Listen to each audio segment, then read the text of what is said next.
ஒருத்தர் ரொம்ப கவலையோடு உட்காந்துருந்தார். எதை பற்றி சார் கவலைப்படுறீங்கன்னு கேட்டோம். எதிர்காலத்தை பற்றி கவலைப்படுறேன்னார். ஏன்னு கேட்டோம். என்ன பண்ணுறதுன்னே தெரியல சார், எதிர்காலம் ஒரே இருட்டாக இருக்குது, பாதையே புரியலன்னார். இன்னைக்கு நம்ம இளைஞர்கள் பல பேருக்கு எதிர்காலம் இருட்டாக தான் தெரியுது. அவங்கெல்லாம் இந்த கதையை கொஞ்சம் கேட்கணும். ஒரு மலை அடிவாரத்தில் ஒரு சின்ன கிராமம். அந்த மலை ரொம்ப உயரமானது. அடர்த்தியாக செடி கொடிகள் மரங்கள் அதில் மண்டி கிடக்குது. பகல் வேளையில் இருட்டாக தான் இருக்கும், அவ்வளோ அடர்த்தி. அந்த மலை உச்சியில் ஒரு கோவில். முத நாள் ராத்திரியே புறப்பட்டாதான் காலையில் அந்த கோவிலுக்கு போய் சேர முடியும். கிராமத்து இளைஞன் ஒருத்தன் அந்த மலை உச்சிக்கு போக வேண்டியிருந்தது. கையில் ஒரு விளக்கை எடுத்துக்கிட்டு முத நாள் ராத்திரியே புறப்பட்டான். புறப்பட்டு போனவன் கிராமத்து எல்லையிலேயே நின்றுட்டான். ஏன் தெரியுமா? அவன் கையில் இருந்த விளக்கோட வெளிச்சம் 10 அடி தூரத்துக்கு தான் தெரியுது. அது வரைக்கும் தான் பாதை தெளிவாக இருக்குது. அதுக்கு அப்பால எல்லாம் ஒரே இருட்டாக இருக்குது, பாதை புரியல. இவன் யோசனை பண்ணி பார்த்தான். மனசுக்குள்ள ஒரு சந்தேகம். 10 அடி தூரம் தானே வெளிச்சம் தெரியுது, அப்படின்னா நாம் 10 அடி தூரம் தானே போக முடியும். அதுக்கு அந்தாண்ட ஒரே இருட்டாக இருக்குதே, அதில் எப்படி நாம் நடந்து போகிறது? நாம் ரொம்ப தூரம் நடந்து போய் ஆகணுமே. அப்படிப்பட்ட நினப்பெல்லாம் அவனுக்கு வந்துட்டுது. இதுதான் அவன் மனசில் ஏற்பட்ட தயக்கம். இப்படி யோசிச்சுக்கிட்டே அந்த இளம் ஆசாமி புறப்பட்ட இடத்துலயே நின்றுக்கிட்டு இருக்கிறான். அந்த சமயத்தில் ஒரு வயசான பெரியவர் அந்த பக்கமாக வந்தார். அவர் கையில் இதை விட சின்னதாக ஒரு விளக்கு வச்சுருந்தார். அது எப்படின்னா அது ஒரு 5 அடி தூரத்துக்கு தான் வெளிச்சம் காட்டுது. அவ்வளவு சின்ன விளக்கு. அவரும் மலை உச்சிக்கு போகிறதுக்காக தான் வந்துக்கிட்டு இருக்கிறார். அவரை பார்த்து இவன் கேட்டான், என்ன பெரியவரே, இவ்வளவு சின்ன விளக்க வச்சுக்கிட்டு அவ்வளவு தூரத்துக்கு எப்படி மலையேற போறீங்க அப்படின்னு கேட்டான். நீ ஏன் இப்படி தயங்கிட்டே நிற்கிறேன்னு கேட்டார் பெரியவர். என்கிட்ட இருக்கிற விளக்கு 10 அடி தூரத்துக்கு தான் பாதையை காட்டுதுன்னா. இப்போ பெரியவர் சொன்னார், தம்பி, உன் கையில் இருக்கிற விளக்கு கொடுக்குற வெளிச்சத்தை வச்சு நீ முதல்ல 10 அடி தூரம் முன்னாடி போ. 10வது அடியில் போய் நின்றுக்கிட்டு பாரு, மறுபடியும் ஒரு 10 அடி தூரத்துக்கு பாதை தெரியும். இப்படி உன் கையில் இருக்கிற விளக்கு தொடர்ந்து வெளிச்சம் காட்டிக்கிட்டே இருக்கும்.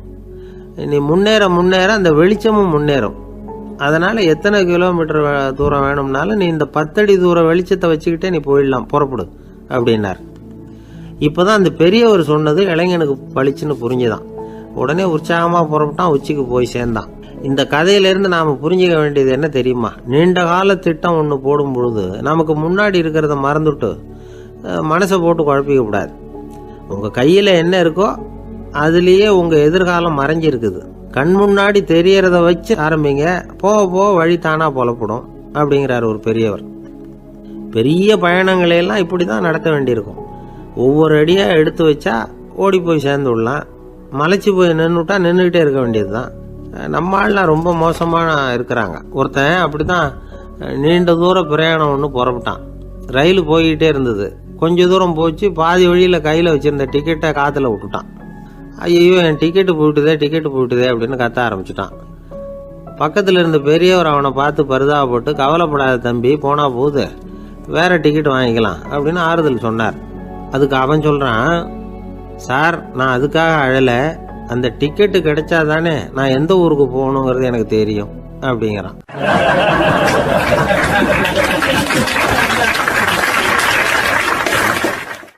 ஒரு குரு, இளம் சீடர்கள் எதிரில் உட்காந்துருக்கிறாங்க. குரு பாடம் நடத்திக்கிட்டு இருக்கிறார். சீடர்களுக்கு ஒரு ஆசை, அதாவது ஒரு முக்கியமான மந்திரத்தை நம்ம குருநாதர்கிட்ட இருந்து கற்றுக்கணும் அப்படிங்கிறது அவங்க ஆசை. அது என்ன மந்திரம்னா, இறந்தவரை உயிர்ப்பிக்கக்கூடிய புனித மந்திரம். அதாவது செத்தவங்களுக்கு மீண்டும் உயிர் உண்டாக்குகிற மந்திரம். குருவே, தயவு பண்ணி அந்த மந்திரத்தை எங்களுக்கு உபதேசிக்கணும் அப்படின்னு கேட்டாங்க. அது ரொம்ப ஆபத்தானது, அது என்னத்துக்கு உங்களுக்கு வேண்டாமேன்னாராம் குரு. எங்களுடைய நம்பிக்கை உறுதிப்படுறதுக்காகத்தான் கேட்குறோம், வேற ஒன்றும் இல்லை அப்படின்னு நாங்களாம் சீடர்கள். பக்குவப்படாத அறிவுங்கிறது ரொம்ப ஆபத்தானது அப்படின்னாராம் குரு. இது சீடர்களுக்கு புரியல. அது எப்படிங்க பக்குவப்படாத அறிவு ஆபத்தானதுன்னு சொல்கிறீங்க, அப்படின்னா என்ன அப்படின்னு கேட்டிருக்காங்க சீடர்கள். குரு அதுக்கு விளக்கம் கொடுத்தாராம். அந்த மந்திரத்தை எப்போ பயன்படுத்தணுங்கிறது முக்கியம். அதை அறியக்கூடிய ஞானம் ஏற்படுகிற வரைக்கும் அதை தெரிஞ்சுக்காமல் இருக்கிறது தான் நல்லது, இல்லைன்னா ஆபத்துன்னாராம். ஆனால் அந்த சீடர்கள் அதை கேட்குற மாதிரி இல்லை, ரொம்ப பிடிவாதம் பண்ண ஆரம்பிச்சுட்டாங்க. சரி வாங்க சொல்கிறேன்னார் குரு. எல்லாரும் வந்தாங்க. அந்த புனித மந்திரத்தை அவங்களுக்கு ரகசியமாக உபதேசம் பண்ணார். உபதேசம் பண்ணிவிட்டு அவங்களுக்கு எச்சரிக்கையும் கொடுத்தார். இந்த மந்திரத்தை நல்லா ஆராய்ச்சி பார்த்ததுக்கு அப்புறம் தான் உச்சரிக்கணும், அவசரப்பட்டு எதுவும் செஞ்சிடக்கூடாது அப்படின்னு ஒரு தடவைக்கு பல தடவை எச்சரிக்கை கொடுத்தார். சரின்னு சொல்லிவிட்டு அவங்கெல்லாம் மந்திரத்தை கற்றுக்கிட்டு எழுந்திரிச்சு போயிட்டாங்க. ஒரு நாள் அந்த சீடர்கள் எல்லாம் மணற்பாங்கான இடத்துல அப்படியே நடந்து போயிட்டு இருக்கிறாங்க. ஒரு பாலைவன பகுதி மாதிரி ஒரு இடம். அங்கே ஒரு இடத்துல எலும்புகள் குவியலாக கிடந்தது.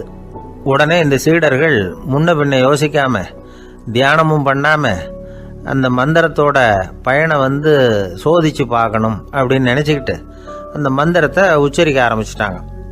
அவ்வளோதான். உடனே என்னாச்சு தெரியுமா? அந்த எலும்புகள் எல்லாம் ஓநாய்களாக மாறி அவங்கள துரத்த ஆரம்பிச்சிட்டுது. சீடர்கள் எல்லாம் தலைதெறிக்க ஓட ஆரம்பிச்சிட்டாங்க. ஓநாய்களும் விடலை, அவங்கள துரத்தி பிடிச்சி கடிச்சு கொதற ஆரம்பிச்சிட்டுது. அப்போதான் அந்த சீடர்களுக்கு குரு சொன்ன அறிவுரையோட அர்த்தம் புரிஞ்சுது. பக்குவப்படாத அறிவு ஆபத்தானது அப்படிங்கிறது. அதனால் இதிலேருந்து நாம் தெரிஞ்சுக்க வேண்டியது என்னென்னா, நாம் நம்ம அறிவை வளர்த்துக்கிட்டா மட்டும் போதாது, அந்த அறிவை எப்போ எப்படி பயன்படுத்தணும் அப்படிங்கிற பக்குவமும் நமக்கு வரணும். அப்போ தான் வாழ்க்கை நல்லபடியாக அமையும். இல்லைன்னா இடைஞ்சல் தான். இந்த காலத்தில் சில சின்ன பிள்ளைங்களுக்கே அறிவு ரொம்ப பக்குவப்பட்டிருக்குங்கிறத உணர முடியுது. ஒரு சின்ன பையன் பள்ளிக்கூடத்தில் மார்க் லிஸ்ட் கொடுத்தாங்க, வாங்கிக்கிட்டு அவசரமாக வீட்டுக்கு ஓடினான். எதிரில் வந்த ஒருத்தர் கேட்டார், என்ன அவசரம், ஏன் இப்படி வேகமாக ஓடுறேன்னார். எங்கள் அம்மா கிட்ட அடி வாங்கணும், அதுக்காக தான் ஓடுறேன்னா. அடி வாங்கிறதுக்காக இவ்வளவு அவசரம்னார் அவர். அப்படி இல்லைங்க, நான் போகிறதுக்குள்ளே எங்கள் அப்பா வீட்டுக்கு வந்துட்டாருன்னா அவர்கிட்ட அடி வாங்க வேண்டியிருக்கும், அதை அவாய்ட் பண்ணுறதுக்காக இப்படி ஓடுறேன் அப்படின்னு நானும் அந்த பையன்.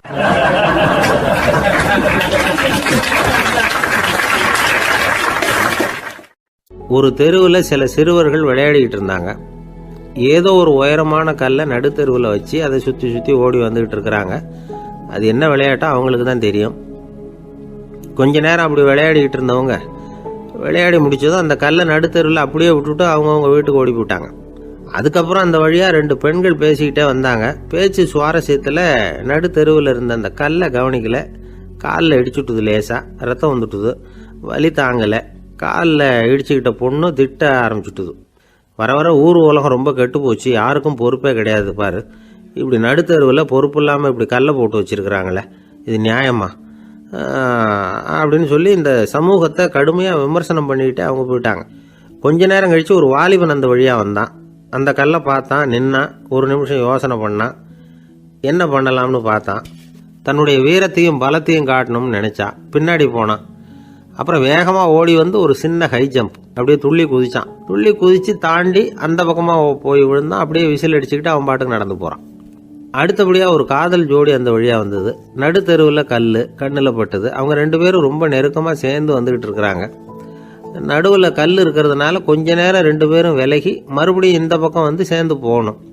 கொஞ்ச நேரம் நாம் பிரிய வேண்டி இருக்குதே அப்படின்னு வருத்தத்தோட முணுமுணுத்துக்கிட்டே இந்த பக்கம் வந்தாங்க. அதுக்கப்புறம் வழக்கம் போல் சேர்ந்து அவங்க பாட்டுக்கு எதிர்காலத்தை பற்றி கற்பனை பண்ணிக்கிட்டே போயிட்டாங்க. கடைசியாக அந்த வழியாக பார்வை இல்லாத ஒருத்தர் வந்துக்கிட்டு இருக்கார். அவர் கையில் வழக்கமாக வச்சிருக்கிற அந்த ஊன்றுகோல், கையில் இருக்கிற அந்த ஊன்றுகோலால் தனக்கு முன்னாடி அப்படியும் இப்படியும் அப்படியே தட்டிக்கிட்டு பார்த்துக்கிட்டே அவர் மெதுவாக நடந்து வந்துக்கிட்டு இருக்கிறார். வழியில் இருக்கிற அந்த கல் தட்டுப்பட்டுது. உடனே நடுத்தெருவில் ஒரு கல் இருக்குங்கிறத அவர் புரிஞ்சுக்கிட்டார். உடனே குனிஞ்சார். அந்த கல்லை தடவி பார்த்து எடுத்தார். தெரு ஓரமாக கொண்டுட்டு போய் போட்டார். அதுக்கப்புறம் அவர் பாட்டுக்கு அவர் வழியில் நடந்து போனார். இப்போது இதில் பல பேர் வந்தாங்க போனாங்க. இவங்களில் பார்வை உள்ளவங்க யார், பார்வை இல்லாதவங்க யார்? இப்படி ஒரு கேள்வி கேட்டால் என்ன பதில் சொல்ல முடியும்? கொஞ்சம் யோசிச்சு பார்த்தா இன்னைக்கு பல பேர் இப்படி தான் இருந்துகிட்டு இருக்கிறோம். ஒரு ஆள் பார்க்கறதுக்கு பெரிய மனுஷன் மாதிரி இருக்கார். ஒரு தெரு வழியாக நடந்து வந்துக்கிட்டு இருந்தார். இருட்டு நேரம். வழியில் ஒரு பெரிய கல் கிடந்தது, கருங்கல். பார்த்தார். கொஞ்ச நேரம் யோசிச்சார். போய் தூக்கி பார்த்தா ரொம்ப கனமாக இருந்தது. இன்னொரு ஆள் சேர்ந்தாதான் தூக்க முடியும். இவர் உடனே ரோட்டோரமாக போய் ஒரு மரத்தடியில் உட்காந்துக்கிட்டார். 2 பக்கமும் பார்த்துக்கிட்டே இருக்கார், யாராவது வர்றாங்களான்னு. கொஞ்ச நேரத்தில் ஒருத்தர் வந்தார், இவருக்கு தெரிஞ்சவர். என்னங்க இந்த நேரத்தில் இங்கே உட்காந்துருக்குறீங்கன்னு கேட்டார் அவர். அதோ அந்த கருங்கல் அப்படின்னு சுட்டி காட்டினார். ஓ, அதை தூக்கி ஓரமாக போடணுமா? வாங்க 2 பேரும் தூக்கலான்னார் வந்தவர். நான் அதுக்காக உட்காந்துருக்கலேன்னார் இவர். பின்ன வேற எதுக்காகன்னார் அவர். ஒரு மனுஷன் கருங்கல்லில் காலை இடிச்சுக்கிட்டான்னா எப்படி துள்ளுவான்னு பார்க்கணுங்கிறது எனக்கு ரொம்ப நாளாக ஒரு ஆசை, அதுக்காக தான் உட்காந்துருக்கிறேன் அப்படின்னாராம்.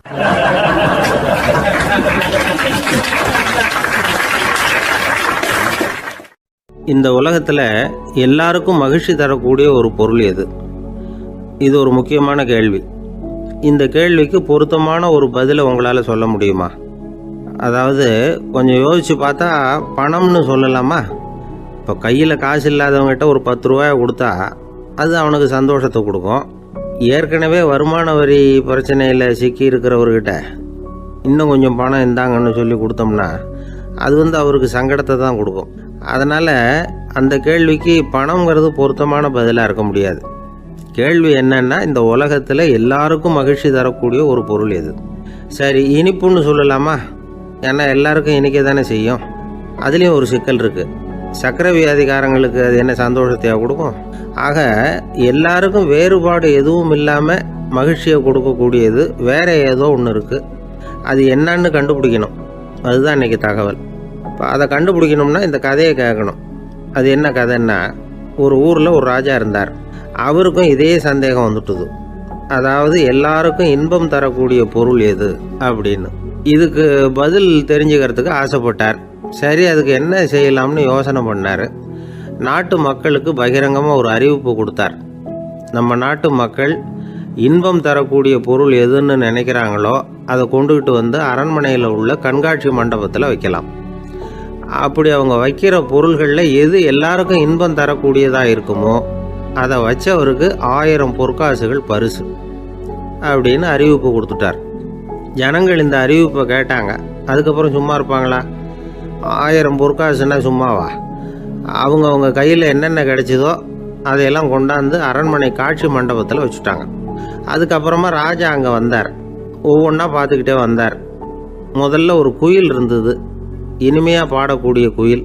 இந்த குயிலோட இன்னிசை எல்லாருக்கும் இன்பம் தரக்கூடியது தான். இருந்தாலும் காது கேட்காதவங்களுக்கு இந்த இசை எப்படி இன்பம் தர முடியும்? அதனால் இது சரியில்லைன்னு விட்டார். அடுத்தபடியாக போனார்.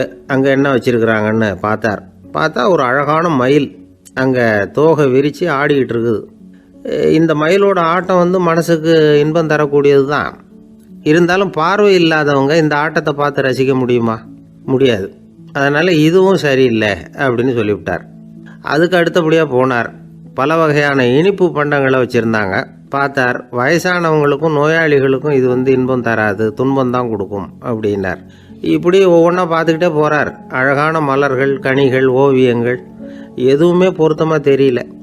சகல பேருக்கும் இன்பம் தரக்கூடிய வகையில் எதுவும் இல்லை. கடைசியாக வந்தார். அங்கே ஒரு களிமண் பொம்மை இருந்தது. அது என்ன பொம்மை தெரியுமா? பசியால் வாடி இருக்கிற ஒருத்தருக்கு ஒரு அம்மா இனிமையாக பேசிக்கிட்டு சோறு போடுறது மாதிரி அந்த பொம்மையை செஞ்சுருந்தாங்க. அதுக்கு கீழே அன்பு அப்படின்னு எழுதியிருந்ததுதான்.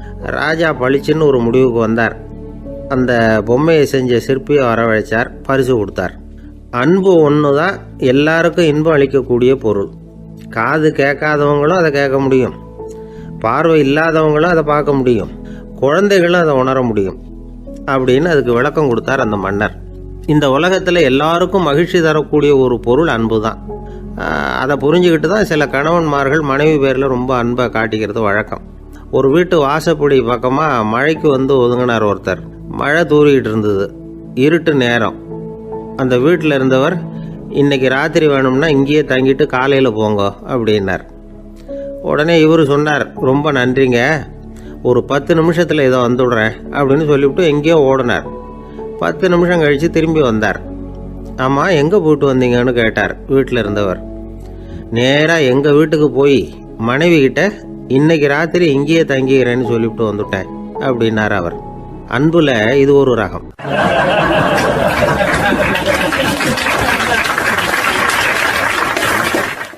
ஒரு நாள் ஒரு தகப்பனார் தன்னுடைய பிள்ளைய அழைச்சிக்கிட்டு வந்தார்.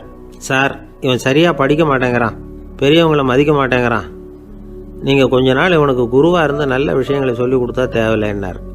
பெரியவங்களையே மதிக்காதவன் எப்படி என்ன மதிக்க போகிறான் அப்படிங்கிறது நமக்கு யோசனை வரும் இல்லையா? வேணாங்க, என்னை விட்டுருங்க அப்படின்னோம். அவர் விட மாட்டேன்னு விட்டார். இல்லைன்னா அவரே சிஷ்யன் ஆகிடுவார் போல இருந்தது. சரி, வேறு வழி இல்லாமல் அந்த பையனையே என்னுடைய சீடை நான் ஏற்றுக்கிட்டு உபதேசமெல்லாம் பண்ண ஆரம்பித்தோம். அதாவது குரு பக்தின்னா அது எப்படி இருக்கணுங்கிறத பற்றி சொல்லி கொடுத்தோம் அவனுக்கு. சதமகர் அப்படின்னு ஒரு குரு இருந்தார். அவருக்கு ஒரு சீடர். அவன் பேர் துளசி சைதன்யன். நைஷ்டிக பிரம்மச்சாரி. தன்னுடைய குருவுக்கு எந்த நேரத்தில் எது தேவைங்கிறத புரிஞ்சுக்கிட்டு சேவை செய்கிறவன். ஆனால் இவனை பற்றி மற்ற சீடர்களுக்கு பொறாமை வந்துட்டுது. இவன் மட்டும் இப்படி இருக்கானேன்னு உடனே குரு கிட்ட போய் கோல் மூட்டினாங்க. அவன் சரியில்லை, அவன் நடந்துக்கிறது சரியில்லை, அப்படி இப்படின்னு எதையாவது சொல்லி. இருந்தாலும் இதையெல்லாம் அந்த குரு நம்பலை. அவருக்கு தெரியும் யார் யார் எப்படின்னு. துளசி சைதன்யன் பெருமையை மற்ற சீடர்களுக்கு உணர்த்தணும் அப்படின்னு நினைச்சார். அதுக்கு ஒரு வழி பண்ணார். ஒரு நாள் சீடர்களை எல்லாம் கூப்பிட்டுக்கிட்டு ஒரு காட்டு வழியாக போய்கிட்டு இருந்தார். அங்கே ஒரு பெரிய மலை அருவி கொட்டிக்கிட்டு இருந்தது. குரு சீடர்கள் பக்கம் திரும்பினார். இந்த மலையின் மேலே இருந்து அந்த படுபாதாளத்தில் குதிக்கிறதுக்கு உங்களில் யார் தயார் அப்படின்னு கேட்டார். ஒரு சீடனும் வாயை திறக்கலை, ஒதுங்கி நின்றுக்கிட்டாங்க. பின்னாடி மூட்டை முடிச்சோடு வந்துக்கிட்டு இருந்தான் துளசி சைதன்யன். அவனை பார்த்தார். தபாருப்பா, நீ மேலே இருந்து அந்த அருவியில் குதி அப்படின்னார். அப்படியே செய்கிறேன் சுவாமின்னா ஓடி போய் பொத்துன்னு குதிச்சுட்டான். அடுத்த கணமே குருநாதர் தன்னுடைய யோக சக்தியால் பறந்து போய் அவன் கீழே விழுந்துடாமல் தாங்கி பிடிச்சி கொண்டுகிட்டு வந்துட்டார். மற்ற சீடர்களுக்கெல்லாம் ஒரு மாதிரி ஆயிட்டுது. அடுத்தபடியாக என்ன பண்ணலாம்னு யோசிச்சாங்க இவனை மாட்டி விடுறதுக்கு. ஒரு நாள் வெத்தலை அடிக்கிற ஒரு சின்ன உரலையும் உலக்கையையும் எடுத்து ஒளிய வச்சுட்டாங்க. சதமகர் சன்னியாசி இல்லை, அவர் வெத்தலை போடுவார். பல்லு சரியில்லை, அதனால் இடித்து தான் வெத்தலையை போடணும். திடீர்னு வெத்தலை பாக்கு கேட்டார். வழக்கமாக உரலில் இடித்து தர்றது தான் துளசியின் பழக்கம். உரலை தேடினா கிடைக்கல, என்ன பண்ணுறது? குரு கேட்டுவிட்டார. குரு சேவை தானே முக்கியம். என்ன பண்ணா, வெத்தலை பாக்க தன்னுடைய வாயில் போட்டு முன்னும் அதை எடுத்து அவர்கிட்ட கொடுத்துட்டான். குரு எதையோ படிச்சுக்கிட்டே அதை வாங்கி வாயில் போட்டுக்கிட்டார். துளசி இன்னைக்கு தாம்பூலம் நல்லா இடிக்கப்பட்டிருக்கு, ருசியாக வேற இருக்குது, அதை இடித்த பாத்திரத்தை என் கண்ணால் பார்க்கணும்னு ஆசையாக இருக்குன்னு விட்டார். அதை மட்டும் அனுப்பி போய் நீ வர வேண்டான்னு வேற சொல்லிவிட்டார். இதை கேட்டதும் துளசி தவிச்சு போயிட்டான். இவன் போகாமல் எப்படி வாயை மட்டும் அனுப்பி வைக்க முடியும்? இவன் தவிக்கிறத பார்த்ததும் மற்ற சீடர்களுக்கெல்லாம் மனசுக்குள்ளே ரொம்ப சந்தோஷம். துளசி கொஞ்சமும் யோசிக்கல. வாழை எடுத்தான், தன்னுடைய தலையவே அப்படியே அறுத்து வெட்டி எடுத்தான். இன்னொரு சீடங்கிட்ட கொடுத்துட்டான், எடுத்துகிட்டு போன்னு சொல்லி. கொண்டுட்டு போய் குரு முன்னாடி வைக்கிறாங்க. அந்த தலையில் வாய் திறந்துருக்கு, வெத்தலை போட்டு முன்னு இருந்தது, தெரிஞ்சு போச்சு, சிவப்பாக இருந்தது. அவனுடைய குரு பக்தியை இப்போ எல்லாரும் ஒத்துக்கிட்டாங்க. அதுக்கப்புறம் குரு சதமகர் தன்னுடைய அற்புத திறமையினால் அந்த தலையை மறுபடியும் ஒட்ட வச்சுட்டார். துளசிக்கு உயிர் வந்துட்டுது. இப்படி ஒரு பெரிய கதை உண்டு. அதாவது துளசி சைதன்யன் அவனுடைய குரு பக்தி எப்படி அப்படின்னு கேட்டோம். ரொம்ப அபாரம் அப்படின்னு அந்த பையன் அடக்கமாக, சும்மா விளையாட்டுக்காக தான் அப்படி அவங்ககிட்ட கேட்டோம். ஏன்பா உன்னுடைய குரு பக்தியை என்கிட்ட காட்டுறதுக்கு உன்னோட கழுத்தை நீயே அறுக்கணும்னு நான் சொன்னா அதை நீ செய்வியா அப்படின்னு கேட்டோம். என்னுடைய கழுத்தை நானே அறுக்க வேண்டிய அவசியம் இல்லை சார் அப்படின்னா அவன். ஏண்டான்னு, அதே காரியத்தை தான் இனிமே நீங்க தினமும் செய்ய போறீங்களே சார் அப்படிங்கிறான்.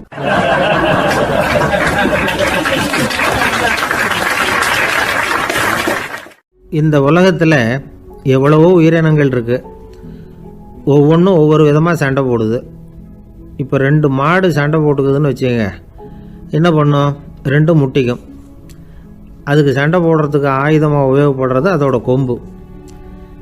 2 சேவல் சண்டை போட்டுக்குதுன்னு வச்சுக்கோங்க, அதுக்கு ஆயுதமாக உபயோகப்படுறது அதோட கால் நகம். காலால் தான் அது ஒன்றோட ஒன்று சண்டை போட்டுக்கும். ஆனால் 2 மனுஷன் சண்டை போட்டுக்கிறான்னு வச்சுக்கோங்க, இவன் இன்னதை தான் ஆயுதமாக உபயோகப்படுத்துவான்னு குறிப்பிட்டு சொல்ல முடியாது. கல்லை எடுப்பான், கத்தி எடுப்பான், துப்பாக்கி எடுப்பான், என்ன வேணாலும் பண்ணுவான். வாயால் திட்டுவான், கையால் அடிப்பான், காலால் உதைப்பான், சகலகலா வல்லவன். விலங்குகள்லாம் பொதுவாக வாயை சாப்பிட்றதுக்கு மட்டும்தான் உபயோகப்படுத்துது. ஆனால் இவனுக்கு சாப்பிட்றதுக்கும் அதுதான், சாப்பிட்டு விட்டு திட்டுறதுக்கும் அதுதான். ஆனால் ஒரு விஷயத்தில் மட்டும் கெட்டிக்கிறேன். அதாவது நாம் சண்டை போட்டுக்கிட்டாலும் பரவாயில்லை, கோழிகள் சண்டை போடாமல் இருக்கணும் அப்படின்னு ஆசைப்படுறான். எதுக்காக? கோழிகள் சண்டை போடாமல் இருந்தால் நிறைய முட்டைகள் போடுமா, அதுக்காக தான் இந்த அக்கறை. கோழி பண்ணை வச்சிருக்கிறவங்களுக்கு இது ஒரு பெரிய பிரச்சனை. அதாவது பண்ணையில் இருக்கிற கோழிகளுக்குள்ளே அடிக்கடி சண்டை வந்துடும், அதனால் முட்டை உற்பத்தி குறைஞ்சிரும். சரி, இதுக்கு என்ன பண்ணுறது? பண்ணையில் போய் உட்காந்துக்கிட்டு தினமும் பஞ்சாயத்து பேசிகிட்டு இருக்க முடியுமா? அமெரிக்காவில் கோழி பண்ணை வச்சிருக்கிற ஒருத்தர் இதை பற்றி யோசனை பண்ணி பார்த்தாராம். ஒரு வழியையும் கண்டுபிடிச்சிருக்கார். கோழிக்கெல்லாம் மூக்கு கண்ணாடி மாட்டி விட்டுட்டோம்னா அது சண்டை போடுற குணம் குறைஞ்சிரும், முட்டை அதிகமாகிடும் அந்த கண்ணாடியில் உள்ள லென்ஸு சிவப்பு நிறத்தில் இருக்கணும், அவ்வளவுதான் அப்படின்னு அவர் கண்டுபிடிச்சாராம். இது ஏற்கனவே நடைமுறையில் கண்டுபிடிக்கப்பட்ட ஒரு விஷயம். ஆனால் எல்லா கோழிக்கும் சிவப்பு மூக்கு கண்ணாடி எப்படி மாட்டி விடுறது? அப்படியே மாட்டி விட்டாலும் அது நழுவாமல் இருக்கணுமே. இப்போ நாமெல்லாம் நடு விரலால் மூக்கு கண்ணாடி நடுவில் தொட்டு அப்படி ஸ்டைலாக சரி பண்ணிக்கிறோம். அது மாதிரி கோழி எப்படி சரி பண்ணிக்கும்? இதுதான் பிரச்சனை. இதுக்கு அவர் என்ன வழி கண்டுபிடிச்சாருன்னா, கோழிக்கெல்லாம் மூக்கு கண்ணாடிக்கு பதிலாக விழியொட்டு வில்லைகள், கான்டாக்ட் லென்ஸ், அதை பொருத்தி விட்டா என்ன அப்படின்னு யோசனை பண்ணார். அதே மாதிரி பண்ணார். அதே மாதிரி செஞ்சு பார்த்தார், வெற்றி. அதுக்கப்புறம் கோழியெல்லாம் சண்டை போட்டுக்கலையாம், சமாதான பிரியர்கள் ஆகிட்டு தான். கோழிகளுக்கு இயல்பாகவே சண்டை போடுற குணம் உண்டு.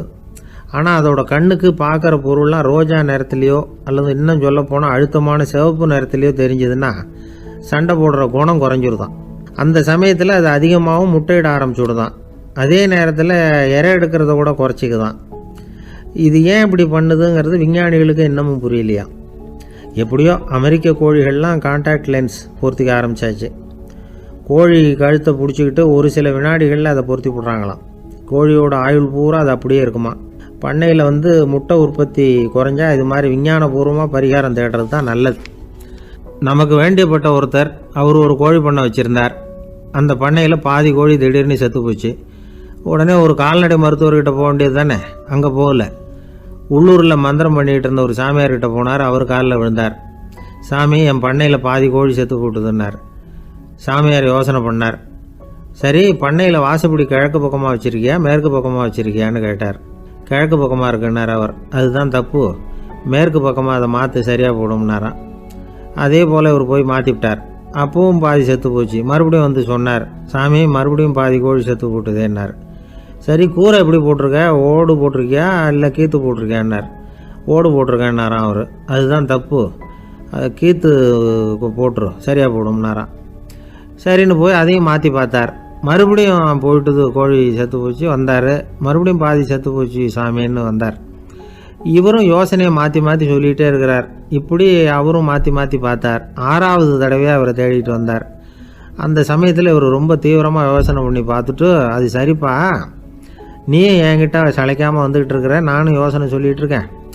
இப்போவும் உங்ககிட்ட சொல்கிறதுக்கு என்கிட்ட யோசனை நிறையா இருக்குது. ஆனால் சோதிக்கிறதுக்கு உங்ககிட்ட கோழி இல்லையே, என்ன பண்ணுறது அப்படின்னாராம் இவர்.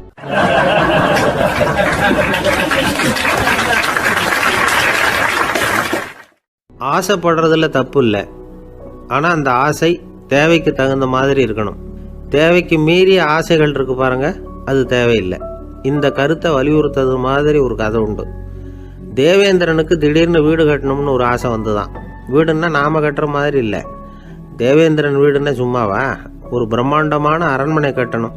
அது மாதிரி இந்த 3 லோகத்திலையும் ஒரு அரண்மனை கிடையாது அப்படின்னு எல்லாரும் சொல்லணும். இது அவனோட ஆசை. உடனே தேவ தச்சரான விஸ்வகர்மாவை கூப்பிட்டான், உத்தரவு போட்டான். விஸ்வகர்மா தன்னுடைய உதவியாளர்களை எல்லாம் கூப்பிட்டு ஒன்றா சேர்த்துக்கிட்டார். படாத பாடுபட்டு ஒரு பெரிய அரண்மனையை கட்டி முடித்தார். கட்டி முடிக்க 1000 வருஷம் ஆச்சு. தேவேந்திரன் பார்க்குறான்.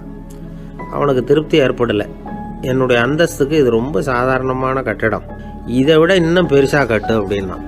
தேவ தச்சர் திணறி போயிட்டார். அவரால் அதுக்கு மேலே எதுவும் செய்ய முடியல. என்ன பண்ணுறதுன்னு யோசனை பண்ணார். நேராக நாரதர் காலில் போய் விழுந்தார். நீங்கள் தான் என்னை இந்த பிரச்சனையிலேருந்து காப்பாற்றணும்னார். நாரதர் யோசனை பண்ணார். சரி, கவலைப்படாதேன்னார். நேராக இந்திரன்கிட்ட போனார். இந்திரன் நாரதரை பார்த்த உடனே வாங்கன்னு கூட்டிகிட்டு போய் அரண்மனையை காட்டினான். இது மாதிரி ஒரு அரண்மனையை நீங்கள் வேற எங்கேயாவது பார்த்துருக்குறீங்களா அப்படின்னு ரொம்ப பெருமையாக கேட்டான். நான் பார்த்ததில்லை, ஆனால் என்னை விட வயசில் மூத்தவர் மகரிஷி லோமேசர், அவர் ஒரு வேளை பார்த்துருக்கிறாரா என்னமோ அப்படின்னார். உடனே அவரை மனசில் நினச்சி தியானம் பண்ணினார். அடுத்த கணம் லோமேசர் அங்கே வந்தார். இடையில ஒரு சின்ன துண்டு, கையில் ஒரு கமண்டலம், தலையில் ஒரு பாய், அவ்வளவுதான் அவர்கிட்ட இருந்தது. எதுக்காக தலையில் இந்த பாய் அப்படின்னு கேட்டான் இந்திரன். என்ன மாதிரி அற்ப ஆயுள் உள்ள ஒரு ஜீவன் தனியாக வீடு கட்டிக்கிட்டு திண்டாடணுமா? இந்த பாய் தான் ஒரு வீடு மாதிரி எனக்கு நிழல் கொடுக்குது அப்படின்னார் அவர். என்னது, உங்களுக்கு அவ்வளவு கொஞ்சமான ஆயுளா அப்படின்னு ஆச்சரியத்தோடு கேட்டான் இந்திரன். ஆமாம், இதை பாரு, என்னுடைய மார்பில் ஒரு பொற்காசு அளவுக்கு ரோமம் உதிர்ந்துட்டுது. எப்போ என் உடம்புல உள்ள எல்லா ரோமமும் உதிர்ந்துருமோ அப்போ என்னுடைய ஆயுள் முடியும் அப்படின்னார். எப்போ அந்த ரோமங்கள் பூரா உதிரும்னு கேட்டான் இவன். ஒரு பிரம்மா மறைஞ்சதும் ஒரு ரோமம் உதிரும்.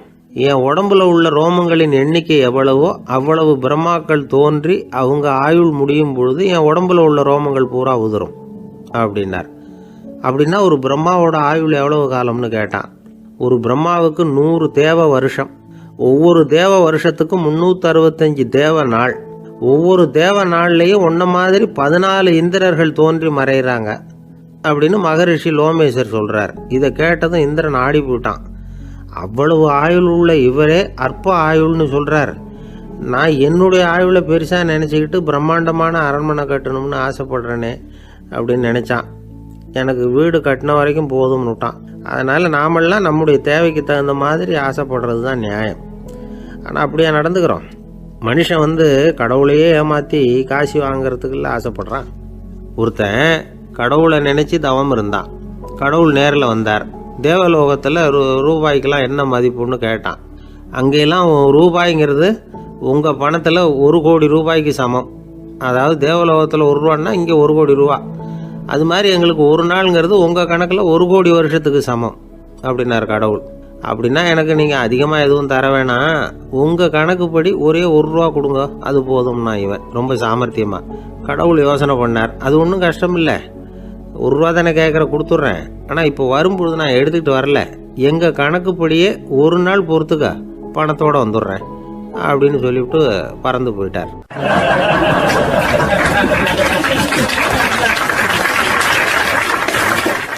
பறந்து போய்கிட்டு இருந்தார். அவர் தோளில் ஒரு பெரிய துணி மூட்டை, அதை சுமந்துக்கிட்டு கடத்தெருவை நோக்கி அவர் போய்கிட்டு இருக்கிறார். வழியில் அவரை சந்தித்தார் உமர். அவர் கேட்டார், கலீஃபா அவர்களே, எங்கே புறப்பட்டுட்டீங்க அப்படின்னு கேட்டார். கலீஃபான்னா ஆட்சித்தலைவர்னு அர்த்தம். இதுக்கு அவர் சொன்னார், நான் துணி வணிகம் செய்கிறவன், அதனால் துணி வியாபாரம் செய்கிறதுக்காக போயிட்டுருக்கிறேன்னார்.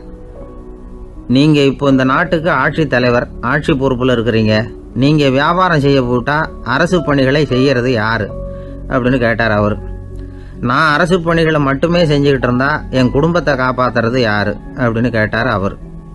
இப்படி கேட்டவர் யார் தெரியுமா? அவர் தான் அபூபக்கர், இறை தூதர் முகமது அவர்களுக்கு பிறகு கலீஃபாவாக தேர்ந்தெடுக்கப்பட்டவர். அப்போலாம் ஆட்சி தலைவர்களுக்கு சம்பளம்னு எதுவும் கிடையாது. இந்த பிரச்சனையை எப்படி தீர்க்கிறதுன்னு யோசனை பண்ணார் உமர். அபு உபைதா அவர்கள்கிட்ட அழைச்சிட்டு போனார். அவர் யாருன்னா, அவர் தான் பொது நிதி கருவூலத்தின் பொறுப்பாளர். அவர்கிட்ட பிரச்சனையை சொன்னார். இது மாதிரி ஆட்சி தலைவருக்கு பொது நிதியிலிருந்து ஊதியம் அளிக்க முடியுமான்னு கேட்டார். பொது நிதி விதிகளின்படி அதுக்கு சாத்தியம் இல்லைன்னு சொல்லிவிட்டார் அவர். சரி, வேற ஏதாவது வழி இருக்குதான்னு கேட்டார் உமர். அபு உபைதா கொஞ்சம் யோசனை பண்ணி பார்த்தார். அப்புறமா சொன்னார், மக்காவிலிருந்து மதீனாவுக்கு குடிபெயர்ந்து வந்த அகதிகளுக்கு நிதி உதவி அளிக்கிறதுக்கு விதிகளில் இடம் இருக்கு. அப்படி பார்த்தா அபூபக்கரும் அகதி தானே, அதனால எல்லா அகதிகளுக்கும் கொடுக்கறது மாதிரியே அவருக்கும் ஒரு தொகை அளிக்கலாம்னார். கலீஃபா அபூபக்கருக்கு இந்த அகதி உதவி தொகையைத்தான் கொடுத்துட்டு வந்தாங்களாம். குடும்ப செலவுக்கு அது போதுமானதா இல்லை. இருந்தாலும் கலீஃபாங்கிறதுக்காக மற்ற அகதிகளை விட அதிகமாக தொகையை பெற அவர் விரும்பலை. மார்பு பக்கம் கிழிஞ்சிருந்த ஒரு மேலாடையை தான் அவர் அணிஞ்சிருந்தார். அவருடைய துணைவியார் அஸ்மா, அவங்க ஒரு நாள் தேன் அருந்த ஆசையாக இருக்குன்னாங்களாம். நமக்கு கிடைக்கிற ஊதியம் குடும்ப செலவுக்கே போதுமானதா இல்லையே, இந்த நிலையில் தேன் வாங்கிறதுக்கு காசுக்கு நான் எங்கே போவேன்ருக்கார் அவர். கொஞ்ச நாள் கழித்து அவங்க ஒரு தொகையை அவர்கிட்ட கொடுத்து தேன் வாங்கிட்டு வர சொன்னாங்களாம். இவருக்கு ஆச்சரியம், ஏது இந்த பணம்னு கேட்டிருக்காரு. நீங்கள் தினமும் குடும்ப செலவுக்காக கொடுத்துக்கிட்டு வந்த பணத்தில் கொஞ்சம் கொஞ்சமாக மிச்சப்படுத்தி வச்சேன்னாங்களாம். அபூபக்கர் அந்த பணத்தை எடுத்துக்கிட்டு நேராக பொது நிதி கருவூல பொறுப்பாளர்கிட்ட போனார். இந்த பணத்தை பொது நிதியில் சேர்த்துருங்க, இது அதிகப்படியாக எனக்கு தரப்பட்டு வந்த ஊதியம், அடுத்த மாதத்துலேருந்து இந்த தொகையை குறைச்சிங்கன்னு வேற சொல்லிவிட்டாராம். பசியை தணிக்க தேவையான அளவு உணவு, ஒரு ஜோடி உடை, இதை தவிர கூடுதலாக மக்கள் பொது நிதியிலிருந்து வாங்கிக்கிறதுக்கு என் குடும்பத்தாருக்கு உரிமை இல்லை அப்படின்னு சொல்லி கண்டிப்பாக சொல்லிவிட்டாராம். அவர் வாங்கிட்டு வந்த இந்த குறைந்த ஊதியம் கூட அவர் மனசை உறுத்திக்கிட்டே இருந்தது. கடைசி நேரம் அவர் தம்முடைய மகள் ஆயிஷா அவர்களை அழைச்சார். மகளே, இதுவரைக்கும் பொது நிதியிலிருந்து நான் வாங்கிட்டு வந்த தொகை என்னுடைய இதயத்தில் பாரமாக அழுத்திக்கிட்டு இருக்கு. என் தோட்டத்தை விற்று அதில் வர்ற பணத்திலிருந்து நான் இதுவரைக்கும் வாங்கிட்டு வந்த ஊதிய தொகையை கணக்கு போட்டு பொது நிதியில் சேர்த்துடு அப்படின்னாராம். பதவி ஏற்கிறதுக்கு முன்னாடி தன்கிட்ட இருந்ததை விட இப்போ கூடுதலாக என்ன சொத்து இருக்குன்னு பார்த்துருக்கார். ஒரு ஒட்டகம், ஒரு கோப்பை, ஒரு பணியாள். இதையும் அடுத்தபடியாக கலீஃபாவா வர்றவர்கிட்ட ஒப்படைச்சிருங்க அப்படின்னு விட்டாராம்.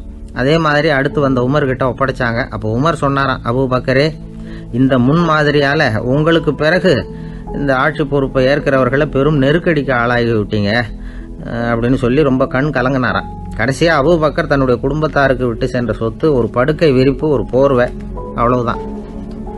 இது சிந்திக்க வேண்டிய ஒரு செய்தி. ஒரு ஊரில் ஒரு மன்னர் இருந்தாராம். அமைச்சர் அவர்கிட்ட சொன்னாராம், மன்னா, நம்ம ராஜ்யத்தில் இனிமே லஞ்ச ஊழலே இருக்காதுன்னாராம். ஆஹா, அப்படின்னா ஊழல் பேர் வழிகளையெல்லாம் நாடு கடத்தியாச்சா அப்படின்னு கேட்டிருக்காரு மன்னர். இதுக்கு அவரு, அப்படி இல்லைங்க, இனிமே கொடுக்கறதுக்கு ஜனங்கள்கிட்ட பணமே இல்லை அப்படின்னாராம்.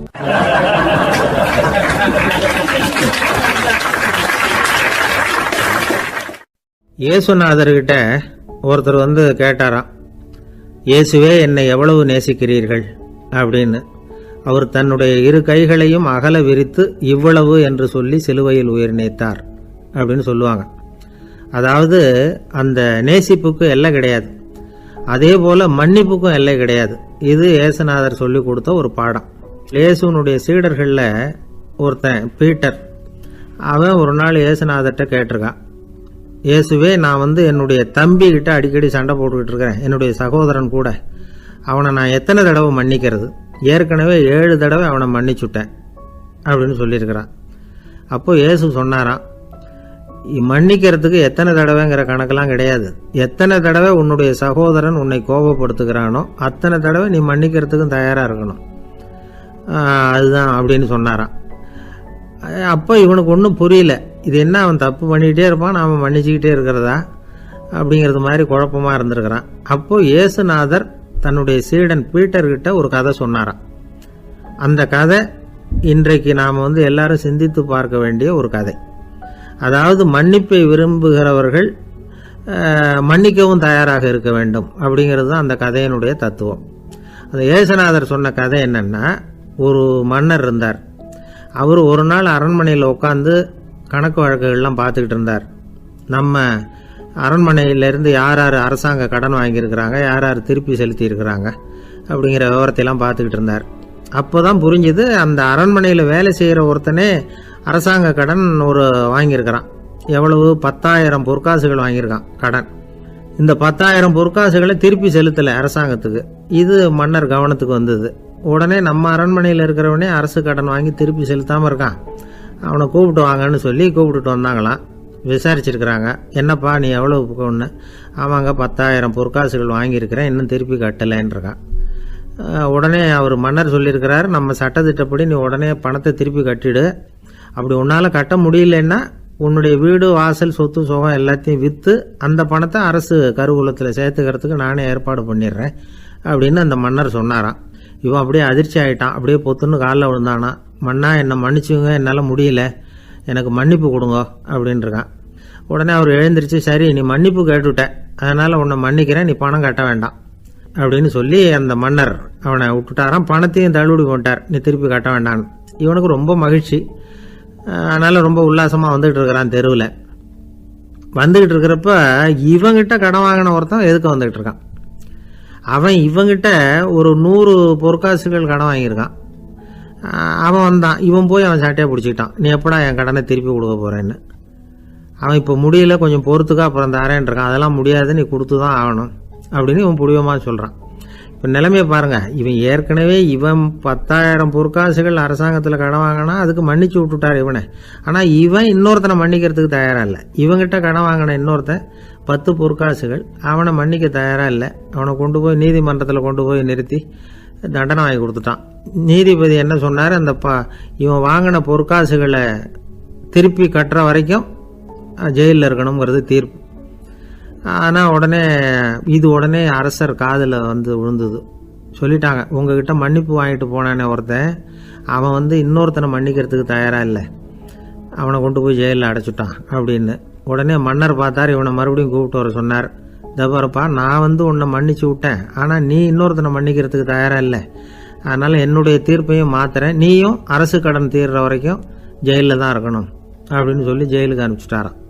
இப்படி ஒரு கதையை இயேசுநாதர் தன்னுடைய சீடருக்கு சொன்னதாக ஒரு வரலாறு. அது என்ன, அதுலேருந்து நாம் புரிந்து கொள்ள வேண்டியதுன்னா, நாம் மன்னிக்கப்படணும்னு நாம் விரும்புகிறோம்னா நாம் இன்னொருத்தரை மன்னிக்கிறதுக்கு தயாராக இருக்கணும்.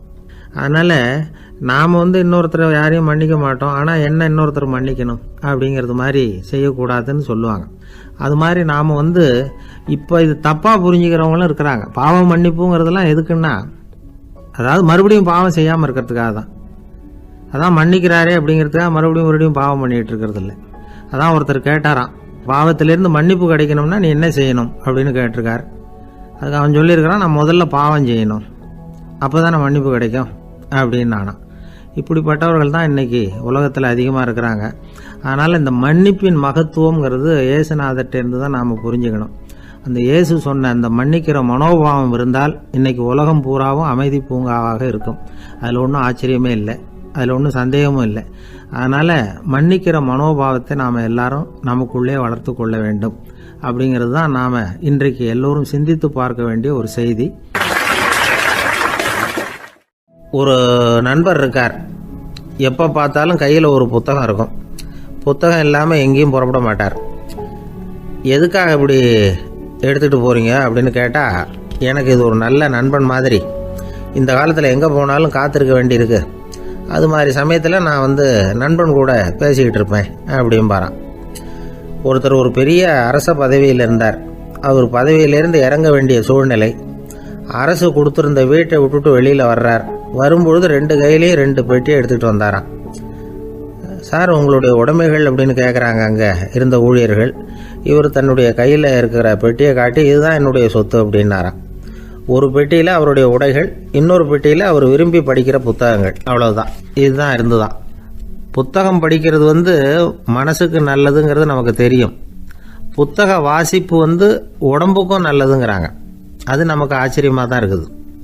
ஒரு நபர் ஒரு வருஷத்தில் சராசரியாக 2000 பக்கங்களை படிச்சிருக்கணுமா, யுனெஸ்கோ பரிந்துரை. ஆனால் நம்ம நாட்டில் நாம் சராசரியாக படிக்கிறது 32 பக்கங்கள், அவ்வளவுதான். இவ்வளவுக்கு நம்ம நாட்டில் 6000த்துக்கும் மேற்பட்ட நாளேடுகள், 2000த்துக்கும் மேற்பட்ட இதழ்கள், மலர்கள், இவ்வளவு இருந்தும் சரியாக வரல. இந்த உலகத்தில் முதல் நூலகம் எங்கே எப்போ ஆரம்பமாச்சு தெரியுமா?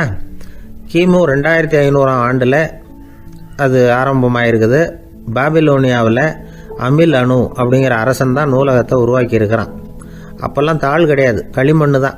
களிமண் பலகைகளில் எழுதி அது தொகுத்து அப்படியே நூலாக்கி அதை நூலகத்தில் வச்சுருப்பாங்களாம். அரசருடைய நூலகத்தில் 1000த்துக்கும் மேற்பட்ட நூல்கள் இருந்ததாக வரலாற்று குறிப்பு இருக்குது. அது மட்டும் இல்லை, அந்த நூலகத்தில் பொருள் வாரியாக, அதாவது சப்ஜெக்ட் வாரியாக புத்தகங்களை வகைப்படுத்தி வச்சுருந்தாங்களாம். அதில் மிச்சம் இருந்த ஒரு 25 களிமண் பலகை புத்தகங்கள் இன்றைக்கும் பிரிட்டிஷ் அருங்காட்சியகத்தில் இருக்குதான். அச்சு தாள் இதெல்லாம் ஏற்பட்டதுக்கு அப்புறம் அமைக்கப்பட்டது தான் பிரான்சில் இருக்கக்கூடிய பாரிஸ் நூலகம். 1480 பிரெஞ்சு மன்னர் 11ஆம் லூயி இந்த நூலகத்தை அமைச்சாராம். ஆனால் அப்போல்லாம் அரசர்கள் மட்டும்தான் நூலகத்தை பயன்படுத்த முடியுமா. அதுக்கப்புறம் 17ஆம் நூற்றாண்டில் இந்த முறை மாறி பொதுமக்கள் அங்கே போகலாம், படிக்கலாம் அப்படிங்கிற நிலைமை வந்துதான். போட்லியன் நூலகம் அப்படின்னு அதுக்கு பேர், பாரிஸ் நகரத்தில் இருக்குது. அங்கே தான் நூல்களின் பட்டியல் தயாரிப்பு பணி ஆரம்பமாச்சு. கல்வி வளர்ச்சியையும் நூலகத்தையும் இணைச்சவர் நெப்போலியன் போனபார்ட். முன்பணம் செலுத்தி புத்தகத்தை படிக்கிற முறையையும் அவர் தான் கொண்டுட்டு வந்தாராம். மக்கள்கிட்ட வசூலிக்கிற வரியின் ஒரு பகுதியை நூலகத்துக்கு பயன்படுத்தினவரும் அவர் தானா. நெப்போலியன் நூலகத்தில் உலகத்தில் உள்ள எல்லா மொழி நூல்களும் இருக்குதான். அங்கே ஒரு தமிழ் நூலும் இருந்திருக்குது. அது என்னென்னா கம்பராமாயணம். சோவியத் யூனியனுக்கு படையெடுத்து போனப்போ அங்கேருந்து லட்சக்கணக்கான புத்தகங்களை இந்த பனிச்சறுக்கு வாகனங்கள் இருக்குல்ல, அதில் கொண்டுகிட்டு வந்ததாக வரலாறு. அடுத்தபடியாக குறிப்பிட்டு சொல்லத்தக்க நூலகம் எதுன்னா பிரிட்டிஷ் நூலகம். மிக பழைய கையெழுத்து பிரதியெல்லாம் கூட அங்கே இருக்குது. 1753 ஆரம்பமாச்சு. அதில் உள்ள நூல்களை வரிசையாக அடுக்கினா 180 கிலோமீட்டர் நீளத்துக்கு வருமா. மிகப்பெரிய நூலகம் அமெரிக்க தலைநகர் வாஷிங்டனில் இருக்குதான். இந்தியாவை பொறுத்த வரைக்கும் பெரிய பழைய நூலகம் எதுன்னா கல்கத்தா நூலகம். எல்லா இந்திய மொழி நூல்களும் இங்கே உண்டு. மகாகவி பாரதியார் நடத்தின இந்தியாங்கிற இதழின் எல்லா பிரதிகளும் அங்கே பாதுகாப்பாக இருக்குது. படிக்கும் பழக்கம் இங்கே வளர வேண்டியிருக்குது. ஒருத்தர்கிட்ட ஒரு புஸ்தகத்தை கொடுத்து விமர்சனம் எழுத சொல்லியிருந்தாங்க. கொஞ்ச நாள் கழித்து அவரை போய் பார்த்து, என்னங்க புஸ்தகத்தை படித்து பார்த்தீங்களா அப்படின்னு கேட்டாங்களாம். இதுக்கு அவர் சொல்லியிருக்கிறார், இன்னும் நான் படித்து பார்க்கலிங்க, இப்போ தானே விமர்சனமே எழுதி முடிச்சிருக்கிறேன், இனிமே தான் படிக்கணும் அப்படின்னாராம்.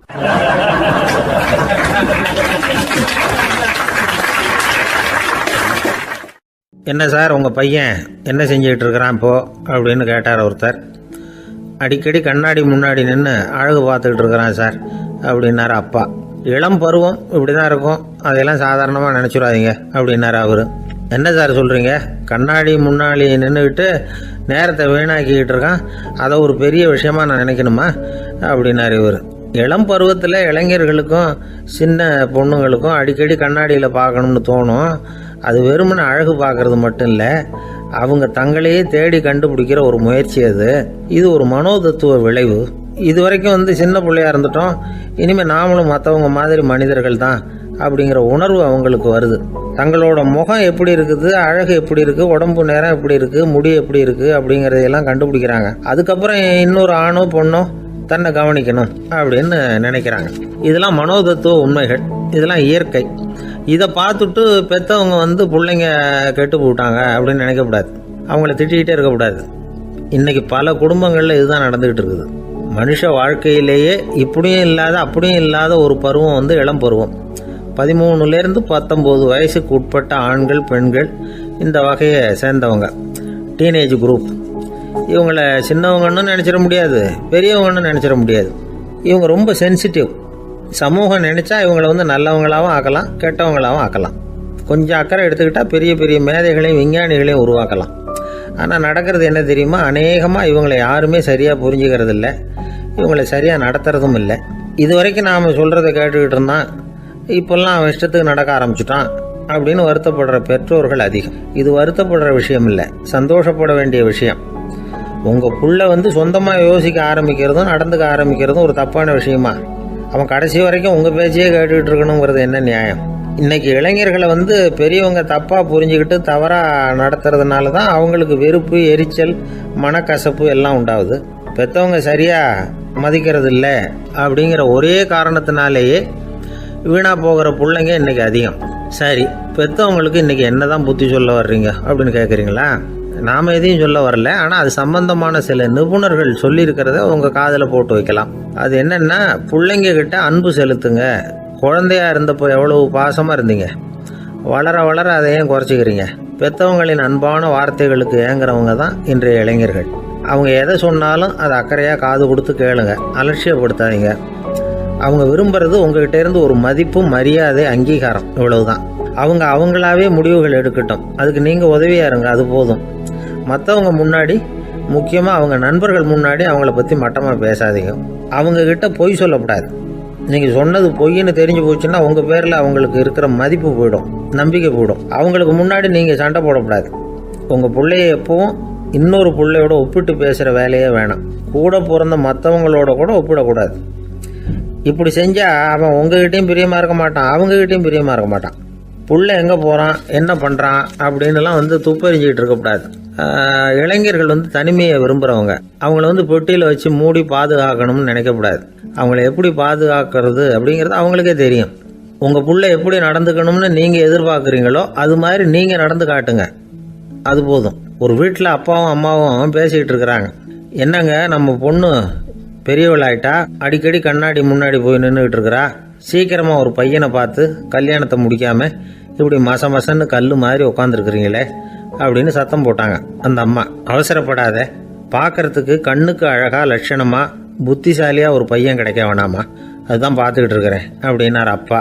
இதுக்கு அந்த அம்மா சொல்கிறாங்க, எங்கள் அப்பா இப்படியெல்லாம் நினச்சிக்கிட்டு இருந்திருந்தா எனக்கு கல்யாணமே ஆயிருக்காது தெரியுமா அப்படின்னாங்களாம்.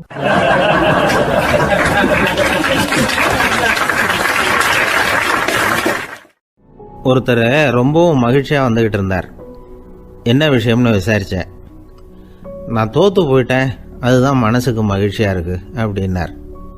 எனக்கு இது ரொம்ப ஆச்சரியமாக போச்சு. இந்த உலகத்தில் தோற்று போகிறவங்க யாரும் மகிழ்ச்சியாக இருக்கிறதில்ல. அப்படி இருக்கிறப்ப இவர் இப்படி சொல்கிறாரே, எங்கே தோற்று போனீங்கன்னு கேட்டேன். அதுக்கப்புறம் தான் அவர் விவரமாக சொன்னார். என்னோட 5 வயசு குழந்தையோடு நான் விளையாடிக்கிட்டு இருந்தேன். அந்த விளையாட்டில் என் குழந்தை ஜெயிச்சுட்டுது, நான் தோற்று போயிட்டேன் அப்படின்னார் ரொம்ப உற்சாகமாக. நான் யோசித்து பார்த்தேன். அதாவது நாம் சின்ன குழந்தையாக இருக்கிறப்போ எந்த விளையாட்டில் கலந்துக்கிட்டாலும் அதில் நாம தான் ஜெயிக்கணும்னு ஒரு வெறி நமக்குள்ளே இருக்கும். நம்மளை எதிர்த்து விளையாடுறவர் நல்லவரா கெட்டவரா, பெரியவரா சின்னவரா அப்படிங்கிறதெல்லாம் முக்கியம் கிடையாது. அவர் தோற்று போகணும், நாம் ஜெயிக்கணும், அதுதான் முக்கியம். எதிரியை சந்தோஷப்படுத்த விளையாடுகிற கலை அப்போ நமக்கு தெரியறதில்ல.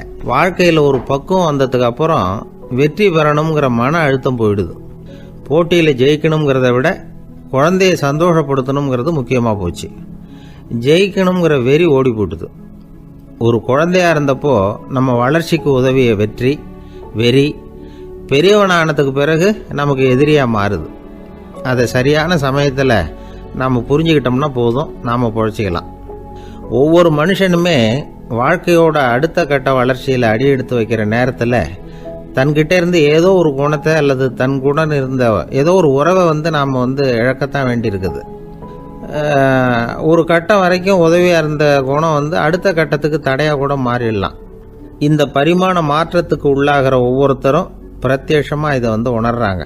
ஆனால் பல பேர் எப்படின்னா பழசை திறந்துவிட்டு புதிய கொள்கைகளை உருவாக்கிக்கிறதுக்கு இஷ்டம் இல்லாமல் இருந்துடுறாங்க, அல்லது அப்படி செய்ய முடியாமல் தவிக்கிறாங்க. இதையெல்லாம் மீறி அந்த பழசை திறந்துட்டா அதை இழந்ததால் உண்டாகிற மன அழுத்தம் சில காலத்துக்கு வருத்திக்கிட்டு தான் இருக்கும், வேறு வழி இல்லை. ஆரோக்கியமான ஒரு முன்னேற்றத்துக்காக அந்த மன அழுத்தத்தை தாங்கிக்கத்தான் வேணும் அப்படிங்கிறாரு அந்த உலக புகழ்பெற்ற மேதை ஒருத்தர், இந்த ஸ்காட் பெக் அப்படிங்கிறவர்.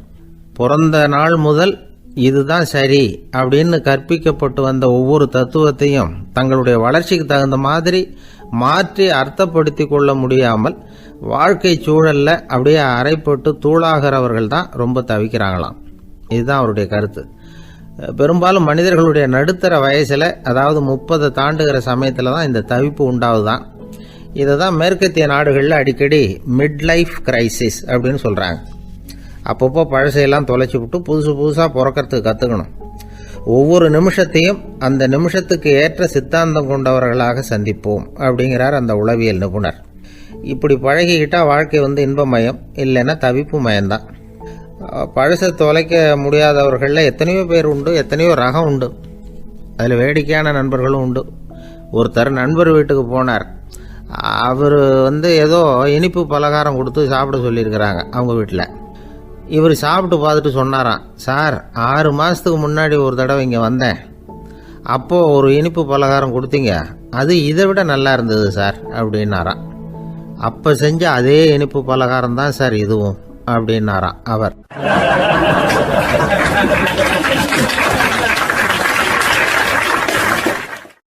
ஒரு வயசான அம்மா தெரு வழியாக போயிட்டு இருந்தாங்க. அவங்க கையில் என்னத்தையோ வச்சுக்கிட்டு அதை அடிக்கடி பார்த்துக்கிட்டே இருந்தாங்க. ஒருத்தன் மெதுவாக அவங்கக்கிட்ட போய் கையில் இருக்கிறது என்ன அப்படின்னு எட்டி பார்த்தா அவங்க கையில் 4 பல் இருந்துதான். இவன் ஆச்சரியமாக அந்த அம்மாவை பார்த்தான். ஏம்மா உனக்கு என்ன பைத்தியமா, ஏது இந்த பல், இதை என்னத்துக்காக கையில் வச்சுக்கிட்டு அலைஞ்சிக்கிட்டு இருக்கிற அப்படின்னு கேட்டிருக்கான். அதுக்கு அந்த அம்மா விவரம் சொல்ல ஆரம்பித்தாங்களாம். இதை பாருப்பா, எனக்கு ஒரு மகன் இருந்தான், அவனை ரொம்ப செல்லமாக வளர்த்தேன். அவனை தரையிலே நடக்க விடுறதில்ல, எப்பவும் தூக்கி வச்சுக்கிட்டு இருப்பேன். அவன் நல்லா பெரியவனாகி பள்ளிக்கூடம் போகிறப்ப கூட அவன் புஸ்தக மூட்டையை நான் தான் சுமந்துக்கிட்டு போவேன். பார்க்குறவங்க கூட கேலி பண்ணுவாங்க, ஏம்மா படிக்க போகிறது நீயா உன் பிள்ளையான்னு கேட்பாங்க. அவன் இன்னைக்கு எவ்வளோ பெரிய மனுஷன் ஆகிட்டான், வெளிநாட்டில் பெரிய உத்தியோகத்தில் இருக்கான். சமீபத்தில் இங்கே வந்துட்டு போனான். ஒரு நாள் ஏதோ கோபத்தில் என்ன அரைஞ்சுட்டான். அப்போ இந்த 4 பல்லும் கீழே விழுந்துட்டுது. இன்னமும் கூட விழுந்திருக்கும், ஆனால் பல்லு தான் இல்லை. என் புள்ள அரைஞ்சதுனால விழுந்த பல்லு இல்லையா அது, அதனால் இதை எப்பவும் என் கையிலேயே வச்சுக்கிட்டு ஆசையோடு பார்த்துக்கிட்டு இருக்கிறேன். அவன் தான் வெளிநாட்டுக்கு போட்டான், அவனை பார்க்க முடியாத ஏக்கத்தை நான் இந்த பல்லை பார்த்து போக்கிக்கிறேன் அப்படின்னு நாங்களாம் அந்த அம்மா. இந்த கதை எதுக்காகன்னா, தாய் அன்பு அப்படிங்கிறது எப்படிப்பட்டதுங்கிறத புரிஞ்சுக்கிறதுக்காக. கல்யாணம் ஆனதுக்கு அப்புறம் தாயை மறந்து விடுறவங்க எத்தனை பேர் இந்த உலகத்தில், அவங்க காதில் வேணுங்கிறதுக்காக தான் இந்த தகவல். ஆனால் ஒரு விஷயம் மட்டும் நல்லா புரிஞ்சுக்கணும், தாயை மதிக்க தெரிஞ்சவங்க தான் இன்றைக்கி வாழ்க்கையில் எல்லா விதத்துலேயும் முன்னுக்கு வந்திருக்கிறாங்க. வேணும்னா விசாரித்து பார்த்துக்குங்க. இன்னொரு அம்மா இருந்தாங்க. அவங்க தினமும் ஒரு கோயிலுக்கு வருவாங்க. சாமியை பார்த்து, கடவுளே நான் இறந்து போனால் நரகத்துக்கு போகணும் அப்படின்னு வேண்டிக்குவாங்களாம். எல்லாரும் சொர்க்கத்துக்கு போகணும்னு தானே கடவுள்கிட்ட வேண்டிக்குவாங்க. இந்த அம்மா தினம் நான் நரகத்துக்கு போகணும் அப்படின்னு வேண்டிக்கிறாங்க. அங்கேருந்து அர்ச்சகருக்கு இது சந்தேகம். ஒரு நாள் அதை நேரடியாகவே அவங்கக்கிட்ட கேட்டுவிட்டார்.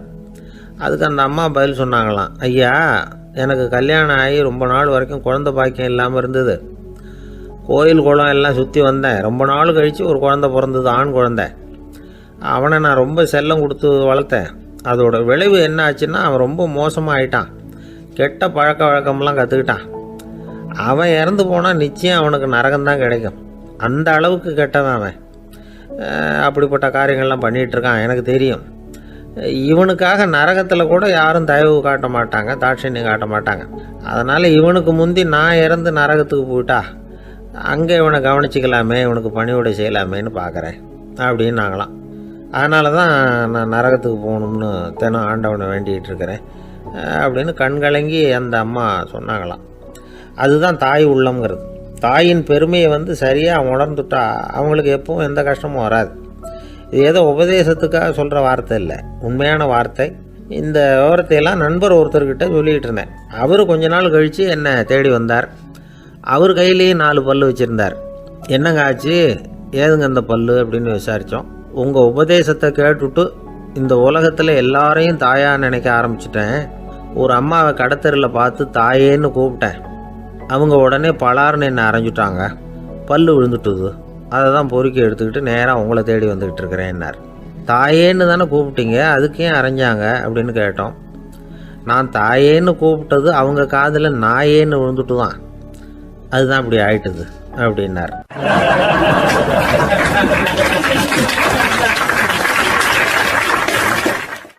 ஐயா, என்னுடைய நூல் வெளியீட்டு விழாவுக்கு அவசியம் நீங்கள் வரணும் அப்படின்னு கூப்பிட்டார் ஒருத்தர். எப்போ வரணும்னு கேட்டேன். அடுத்த வாரம்னார். சரி, புத்தகம் தயாராகிட்டுதா அப்படின்னேன். நாளைக்கு தான் அச்சிக்க கொடுக்க போகிறேன்னார். என்னங்க இது, புத்தகம் அச்சிடுறதுக்கு முன்னாடியே அழைப்புதழை அச்சடிச்சு விட்டீங்களே அப்படின்னு கேட்டேன். அதனால் என்னங்க, அந்த காலம் மாதிரி அப்போல்லாம் அச்சுக்கலை எவ்வளவோ முன்னேறியாச்சுங்க. Linotype, monotype, phototype, laser, இப்படி என்னென்னமோ வந்தாச்சு. இன்றைக்கி கொடுத்தா நாளைக்கே புத்தகம் தயார் அப்படின்னார். இப்படி இந்த அளவுக்கு முன்னேறி இருக்கிற இந்த அச்சுக்கலை ஆரம்பத்தில் எப்படி இருந்தது தெரியுமா? அந்த காலத்தில் காகிதம்னா என்னென்னே தெரியாது. அப்படி ஒன்று கண்டுபிடிக்கப்படவே இல்லை. அப்போல்லாம் எதையாவது ஒன்று எழுதணும்னா அதுக்கு ஆட்டு தோலை தான் பயன்படுத்தி இருக்கிறாங்க. கண்ணுக்குட்டி தோல் கூட அதுக்கு உபயோகப்பட்டு தான். ஐரோப்பாவில் இருந்த பாதிரியார்கள் தோலில் எழுதப்பட்ட புத்தகத்தை தயாரிக்கிறதுல ரொம்ப கெட்டிக்காரங்களாம். எகிப்து, அப்புறம் மத்திய தரைக்கடல் ஓரத்தில் உள்ள நாடுகள், இங்கெல்லாம் தோல் தான் எழுதுபொருளாக பயன்பட்டு வந்திருக்குது. ஆனால் நம்ம நாட்டில் ஓலைச்சுவடிகளை எழுத்துக்கு பயன்படுத்தி இருக்கிறாங்க. எழுதுறதுக்கு தோலை பயன்படுத்தினவங்க பிறகு பேப்பரைஸ் அப்படிங்கிற கோரை புல்லை அதுக்கு பயன்படுத்தினாங்களாம். இதெல்லாம் அப்படி கொஞ்சம் கொஞ்சமாக கண்டுபிடிச்சிட்டு வந்திருக்கிறாங்க. அந்த புல்லை கச்சிதமாக நறுக்க வேண்டியது, நல்லா பதப்படுத்த வேண்டியது, அதுக்கப்புறம் அதில் எழுத வேண்டியது, அவ்வளவுதான். பேப்பருங்கிற சொல்லே இந்த பேப்பைரஸ் அப்படிங்கிறதுலேருந்து வந்தது தான். அதுக்கப்புறம் தான் காகிதம் வந்தது. இதை முதல்ல சீன நாட்டில் தான் கண்டுபிடிச்சாங்க. அது வந்த பிறகு அச்சு எந்திரம் கண்டுபிடிக்க வேண்டிய அவசியம் ஏற்பட்டது. அதை கண்டுபிடிச்சவர் ஜெர்மானிய அறிவியல் அறிஞர் ஜான் கூட்டன்பர்க். அச்சு கலைக்கு அடித்தளம் அமைச்சவர் அவர் தான். ஜெர்மனியில் மெயின்ஸ் அப்படிங்கிற ஊரில் 1399 பிறந்தார். அவரோட மாமன் ஒருத்தர் உலோக வேலையில் வல்லவர். அவர்கிட்ட அந்த வேலையை கற்றுக்கிட்டார். அதோட வைர கற்களை பட்டை தீட்டுறதுலையும் ரொம்ப தேர்ச்சி பெற்றிருந்தார். இளம் வயசுலேயே சும்மா இருக்க மாட்டாராம். எதை செஞ்சாலும் அதை திறமையாக செய்வாராம். அவர் தான் முதல்ல மர அச்சு எழுத்துக்களை உருவாக்கினார். அது மேலே மை தடவி பிரதிகள் எடுத்தார். அதுக்கப்புறம் உலோக எழுத்துக்கள், முதல்ல காரியம், அப்புறம் இரும்பு, அப்புறம் கலப்பு உலோகம், பிறகு அச்சடிக்கிறதுக்கு எந்திரம் ஒன்றையும் உருவாக்கினார். முதல்ல பைபிள் அச்சடித்தார். 1468 அவர் இறந்து போனார். 16ஆம் நூற்றாண்டில் மேலை நாடுகளிலிருந்து மர எழுத்துக்களை கொண்டுகிட்டு தமிழ்நாட்டில் கிறிஸ்தவ நூல்களை அச்சிட்டாங்க. அப்போல்லாம் அச்சகங்கள் போதிய அளவுக்கு இங்கே இல்லை. அதுக்கு என்ன காரணம்னா, இந்தியர்கள் அச்சகங்களை நடத்தக்கூடாது அப்படின்னு சட்டம். 1835 வரைக்கும் அந்த சட்டம் நடைமுறையில் இருந்தது. இந்த நிலைமையில் அங்கேயும் இங்கேயுமா 1-2 அச்சகங்கள் ஆரம்பமாச்சு. 1713 தரங்கம்பாடியில் லூத்தரன் மிஷன் அச்சகம், அதே ஆண்டில் சென்னையில் SPCK அச்சகம், இது ரெண்டும் தான் இந்தியாவில் முதல்ல தொடங்கப்பட்ட அச்சகங்கள். ஆட்டுத்தோல்லையும் ஓலைச்சுவடியிலையும் எழுதப்பட்ட எழுத்துக்கள் இன்னைக்கு எங்கேயோ போயிட்டுது. ஆனால் நம்ம ஊரில் எழுத்தாளர்கள் நிலைமை தான் ஒன்றும் சொல்லிக்கிறது மாதிரி இல்லை. நம்ம ஆள் ஒருத்தர் சொன்னார், சார் நான் சொந்தத்தில் ஒரு அச்சாபீஸ் வச்சுருந்தேன், இப்போவும் வச்சுருக்கிறேன். அதனால் என்னுடைய படைப்புகளை புத்தகமாக வெளியிடுறதுல எனக்கு ஒன்றும் கஷ்டம் இல்லை. வருஷத்துக்கு ஒரு புத்தகம் எழுதி வெளியிட்டுருவேன். 15 வருஷமாக இலக்கிய உலகத்துக்கு இப்படி சேவை செஞ்சுக்கிட்டு வர்றேன். ஆனால் இந்த வருஷம்தான் வாசகர்கள் எனக்கு பாராட்டு விழா நடத்தி இருக்கிறாங்க அப்படின்னார். இந்த வருஷம் அப்படி என்ன விசேஷம் அப்படின்னு கேட்டோம். இந்த வருஷம்தான் நான் எந்த புத்தகம் எழுதி வெளியிடாமல் இருந்தேன், அதுக்காகத்தான் எனக்கு இந்த பாராட்டு விழா அப்படின்னார்.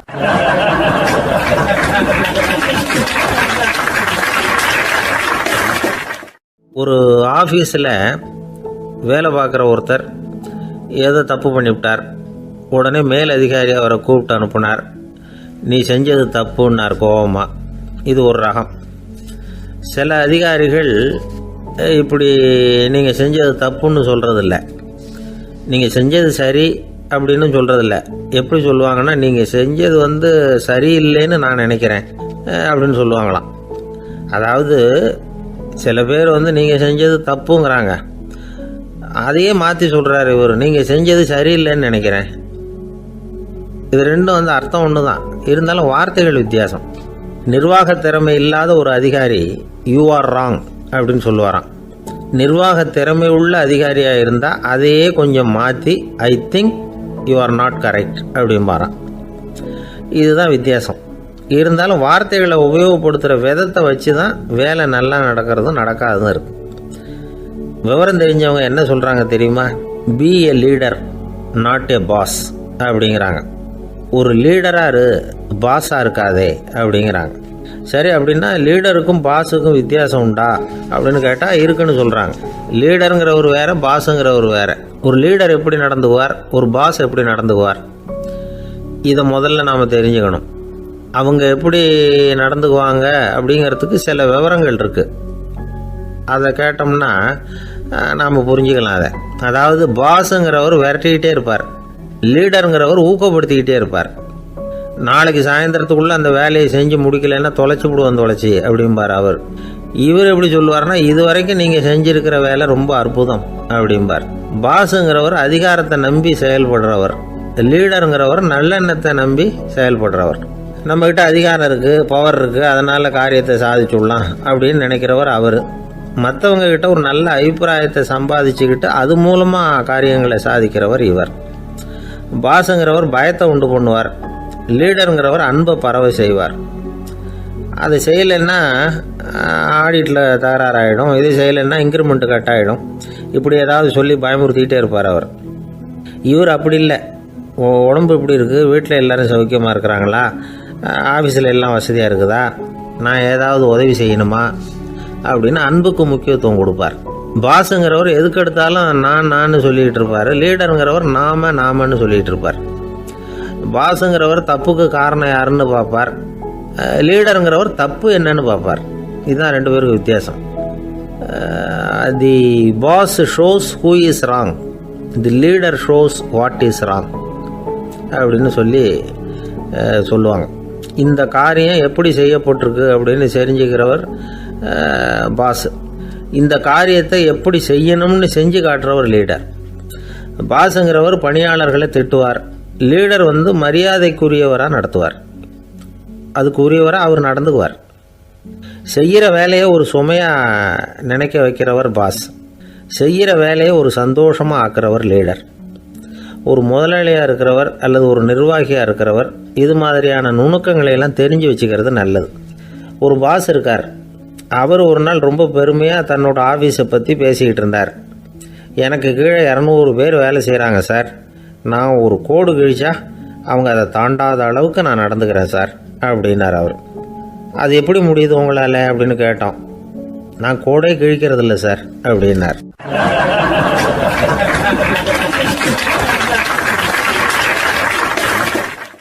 ஊருக்கு வெளியில் அமைதியான ஒரு இடம், அங்கே ஒரு ஆசிரமம், அங்கே ஒரு சாமியார். அவர் தினமும் நல்ல போதனைகள்லாம் செய்வார். பல பேர் போய் அங்கேயே சில நாள் தங்கி இருந்து அவர் சொல்கிற அறிவுரைகளை எல்லாம் கேட்டுக்கிட்டு வர்றது வழக்கம். ஒரு தடவை அவரை பார்த்துட்டு போகிறதுக்காக 3 வெளியூர் தம்பதிகள் வந்தாங்களாம். அந்த மடத்திலேயே சாப்பிட்டுக்கிட்டு தங்கியிருந்து அவங்களுடைய போதனைகளை கேட்டுக்கிட்டு போகணுங்கிறது அவங்க நோக்கம். காலையில் குளிச்சுட்டு பூஜையில் உட்காந்தார் அந்த சுவாமி. இவங்களும் குளிச்சுட்டு அந்த பூஜையை பார்க்கறதுக்காக அவர் முன்னாடி வந்து உட்காந்தாங்க. பூஜை ஆரம்பமாச்சு. சம்பிரதாயப்படி அது ரொம்ப நேரம் நடந்துக்கிட்டே இருக்குது. இவங்களுக்கு நல்ல பசி இருந்தாலும் இந்த நேரத்தில் அதை எப்படி வெளியில் காட்டிக்கிறது? பேசாமல் இருந்தாங்க. அந்த சுவாமி பூஜையை முடித்தார். அதுக்கப்புறம் பேச ஆரம்பித்தார். பேச்சு அருமையாக தான் இருந்தது, அமிர்தமாக தான் இருந்தது. இருந்தாலும் இவங்களுக்கு இருக்கிற வயிற்று பசி அது சரியாக கவனிக்க விடலை. அந்த சுவாமியே இதை கவனிச்சதா தெரியல. இவங்களுக்கு மனசுக்குள்ள ஒரு எண்ணம், உள்ளே சாப்பாடு தயாராகிட்டு இருக்கும் போல இருக்கு. இந்த பேச்சு முடிஞ்சது நம்மளை உள்ளே அழைச்சிட்டு போய் சாப்பாடு போடுவாங்கன்னு நினைக்கிறோம் அப்படின்னு இவங்களாம் நினச்சிக்கிட்டாங்க. ஆனால் சுவாமி இதை பற்றி எதுவுமே பேசலை, கண்டுக்கலை. ஒரு அம்மாவால் அதுக்கு மேலே சும்மா இருக்க முடியுமா? முடியல. சாப்பாட்டை கவனிக்கலாமா அப்படின்னு சொல்லி மெதுவாக ஆரம்பித்தாங்க. கவனிக்கலாமே அப்படின்னு உள்ளே அழைச்சிட்டு போனார் சுவாமி. இவங்க ரொம்ப அவசரமாக எழுந்திருச்சு உள்ளே ஓடினாங்க. அங்கே ஒரு மேஜை மேலே ஒரு கிண்ணம் மூடி இருந்தது. இதுதான் சாப்பாட்டு மேஜை போல இருக்கு, இங்கே சாப்பாடு வந்துடும் அப்படின்னு நினச்சாங்க. உடனே போய் சுற்றி உட்காந்துக்கிட்டாங்க. சுவாமி அந்த கிண்ணத்தை எடுத்து அந்த அம்மா கிட்ட கொடுத்தார். அவங்க அதை வாங்கி மூடியை திறந்து பார்க்குறாங்க. உள்ளே ஒரு சாவி இருக்குது. சரிதான், இது சமையலறை சாவி போல இருக்கு. அங்கே போய் அதை திறந்து சாப்பாட்டை நாமே எடுத்துக்கிட்டு வந்து இங்கே வச்சுக்கிட்டு சாப்பிடணும் போல இருக்கு அப்படின்னு நினச்சாங்க. சாவி இருக்கு இல்லையா, வாங்க பூட்டு நிறைய காட்டுறேன் அப்படின்னு சுவாமி அவங்கள அழைச்சிட்டு போனார், காட்டினார். இவங்க அந்த அறையை ரொம்ப அவளோட திறந்தாங்க. உள்ளே பார்த்தா அங்கே அரிசி, பருப்பு, விதவிதமான காய்கறி எல்லாம் இருக்குது. சமையலுக்கு வேண்டிய மிளகாய், எண்ணெய், பால், தயிர், நெய் இப்படி எல்லாமே இருக்குது. அடுப்பு, விறகு, நெருப்பு போட்டி அது கூட அங்கே இருக்குது. சாப்பாடு தயாராக இருக்கும்னு நினச்சிக்கிட்டு போனால் இப்படி இருக்குதே அப்படின்னு சொல்லி அதை பார்த்ததும் ரொம்ப சோர்ந்து போட்டாங்க அவங்க. சுவாமி, என்ன இது சாப்பாடு இல்லையா அப்படின்னாங்க. அதுதான் சாப்பாட்டுக்கு வேண்டிய எல்லாம் இங்கே இருக்குதே. அடுப்பு மூட்டி நீங்கள் தான் அவங்கவுங்க ருசிக்கு தகுந்த மாதிரி சமைச்சிக்கணும்.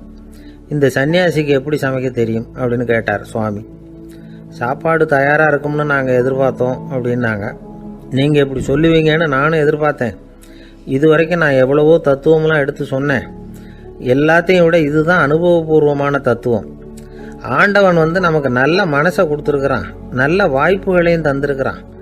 அதையெல்லாம் பயன்படுத்திக்கக்கூடிய மூளையையும் சிந்தனையையும் கொடுத்துருக்குறான். அதனால் அடுப்பை தான் நீங்கள் மூட்டணும். அடுப்பு நீங்கள் தான் மூட்டணும். உங்களுக்கு உகந்ததை நீங்கள் தான் சமைச்சு ருசித்து அனுபவிக்கணும். ஆண்டவனே அதை செஞ்சுக்கிட்டு இருக்க மாட்டான் அப்படின்னாராம் அந்த சுவாமி. நம்முடைய வாழ்க்கையில் பல நல்ல பலன்களை பெறறதுக்கு நாம் தான் முயற்சி பண்ணணும். அதுக்குரிய சூழ்நிலையை தான் ஆண்டவன் கொடுப்பானே தவிர அதை விளக்கறதுக்காக தான் அந்த சுவாமி அப்படி செஞ்சு காட்டியிருக்கிறார். இது ஒரு பெரியவர் இப்படி ஒரு விளக்கம் கொடுத்தார். அதுக்கப்புறம் அந்த 3 தம்பதிகளும் தெளிவடைஞ்சுட்டாங்களாம். நாம் தெளிவடைகிறது எப்போங்கிறது தான் தெரியல அப்படின்னு பல பேர் இதை கேட்டுட்டு சொல்லிகிட்டு இருக்கிறாங்க. இந்த கதையை நம்முடைய நண்பர் ஒருத்தர்கிட்ட சொன்னேன். அந்த நண்பர் ரொம்ப சந்தோஷப்பட்டார். நீங்கள் சொல்கிறது கரெக்டு சார், ஆனால் நான் அதை விட ஒரு படி மேலே சார். எனக்கெல்லாம் அரிசி, பருப்பு இருக்கிற ரூம் எதுன்னு கையை காட்டிட்டா போதும். உடனே கிண்ணத்துலேருந்து சாவியை எடுத்து கொடுக்கணுங்கிற அவசியம்லாம் இல்லை எனக்கு. அப்புறம் எப்படி ரூமை திறந்துருவீங்க அப்படின்னு கேட்டேன். பூட்டை உடைச்சி திறந்துருவேன், அதுதான் எனக்கு பழக்கம் அப்படிங்கிறார்.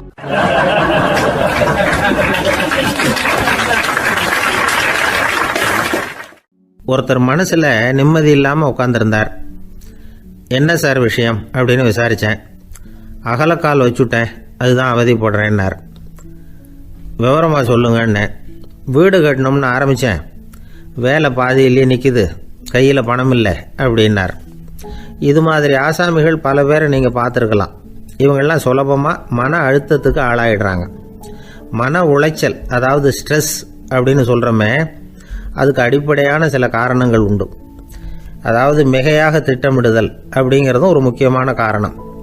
நடைமுறை சாத்தியம் என்னங்கிறத மனசில் வச்சுக்கிட்டு எந்த திட்டத்தையும் தீட்டணும், அப்போ தான் அது சரியாக வரும். 2வது காரணம் என்ன தெரியுமா? ஒரே நேரத்தில் பல்வேறு செயல்களில் ஈடுபடுறது. தொலைபேசியில் பேசிக்கிட்டே கையில் இருக்கிற கடிதத்தை படிச்சுக்கிட்டே எதிரில் உட்காந்துக்கிட்டு இருக்கிறவருக்கும் அப்பப்போ பதில் சொல்லிக்கிட்டு மனசில் பல்வேறு சிந்தனைகளை அப்படியே ஓட விட்டுக்கிட்டு இருக்கிறது, இதுவும் மன அழுத்தத்தை உண்டாக்குது. 3வது காரணம், எதிலேயும் வெற்றி மட்டும் எதிர்பார்க்குற ஒருதலைப்பட்சமான ஆர்வம். நாம் தொட்டதெல்லாம் வெற்றியாகவே முடியணும் அப்படின்னு எதிர்பார்க்குறவங்க ஏதாவது ஒன்றில் தோல்வியை கண்டா தோண்டு போயிடுறாங்க. எப்படியும் முடியலாம்ங்கிற எண்ணம் ஏற்கனவே நமக்குள்ளே இருந்துட்டுதுன்னா அந்த அவஸ்தை வராது. அதனால் அதுவும் நம்ம வளர்த்து கொள்ள வேண்டிய ஒரு குணம். மன உளைச்சல் ஏற்படுறதுக்கு இன்னொரு காரணம் எதையும் வேகமாக செஞ்சுடணும் அப்படிங்கிற துடிப்பு. அந்த துடிப்பே மனசை அழுத்த ஆரம்பிச்சிடும். எந்த ஒரு காரியத்திலையும் தாமதமோ இடையூறோ ஏற்பட்டால் அதை பொறுத்துக்கிற மனப்போக்கம் வேணும். அது இல்லாதவங்க அழுத்தத்துக்கு ஆளாயிடுறாங்க. சில பேர் வேலைன்னு எந்த நேரம் பார்த்தாலும் வேலையே கதின்னு கிடப்பாங்க. பொழுதுபோக்குக்கோ உடற்பயிற்சிக்கோ குடும்பத்தில் உள்ளவங்க அல்லது நண்பர்கள் கூட கலந்துரையாடவோ கொஞ்சம் கூட நேரம் ஒதுக்க மாட்டாங்க. இந்த சுபாவம் மன அழுத்தத்தை உண்டு பண்ணும். இதையெல்லாம் புரிஞ்சுக்கிட்டு அதிலிருந்து விடுபடுறது எப்படின்னு யோசிக்கணும். வல்லுநர்கள் இது தொடர்பாக சில யோசனைகளை சொல்லி வச்சிருக்கிறாங்க. அது என்னன்னா, வாழ்க்கைங்கிறது பிரச்சனைகளால் பின்னப்பட்ட ஒன்று. அது எப்போவுமே முடிவடையாத ஒரு தொடர்கதை அப்படிங்கிறத முதல்ல நாம் புரிஞ்சுக்கணும். ஒரே நேரத்தில் ஒரு காரியத்தில் மட்டுமே நாம் கவனம் செலுத்தணும். அடுத்தவங்க காரியத்தில் தலையிடக்கூடாது.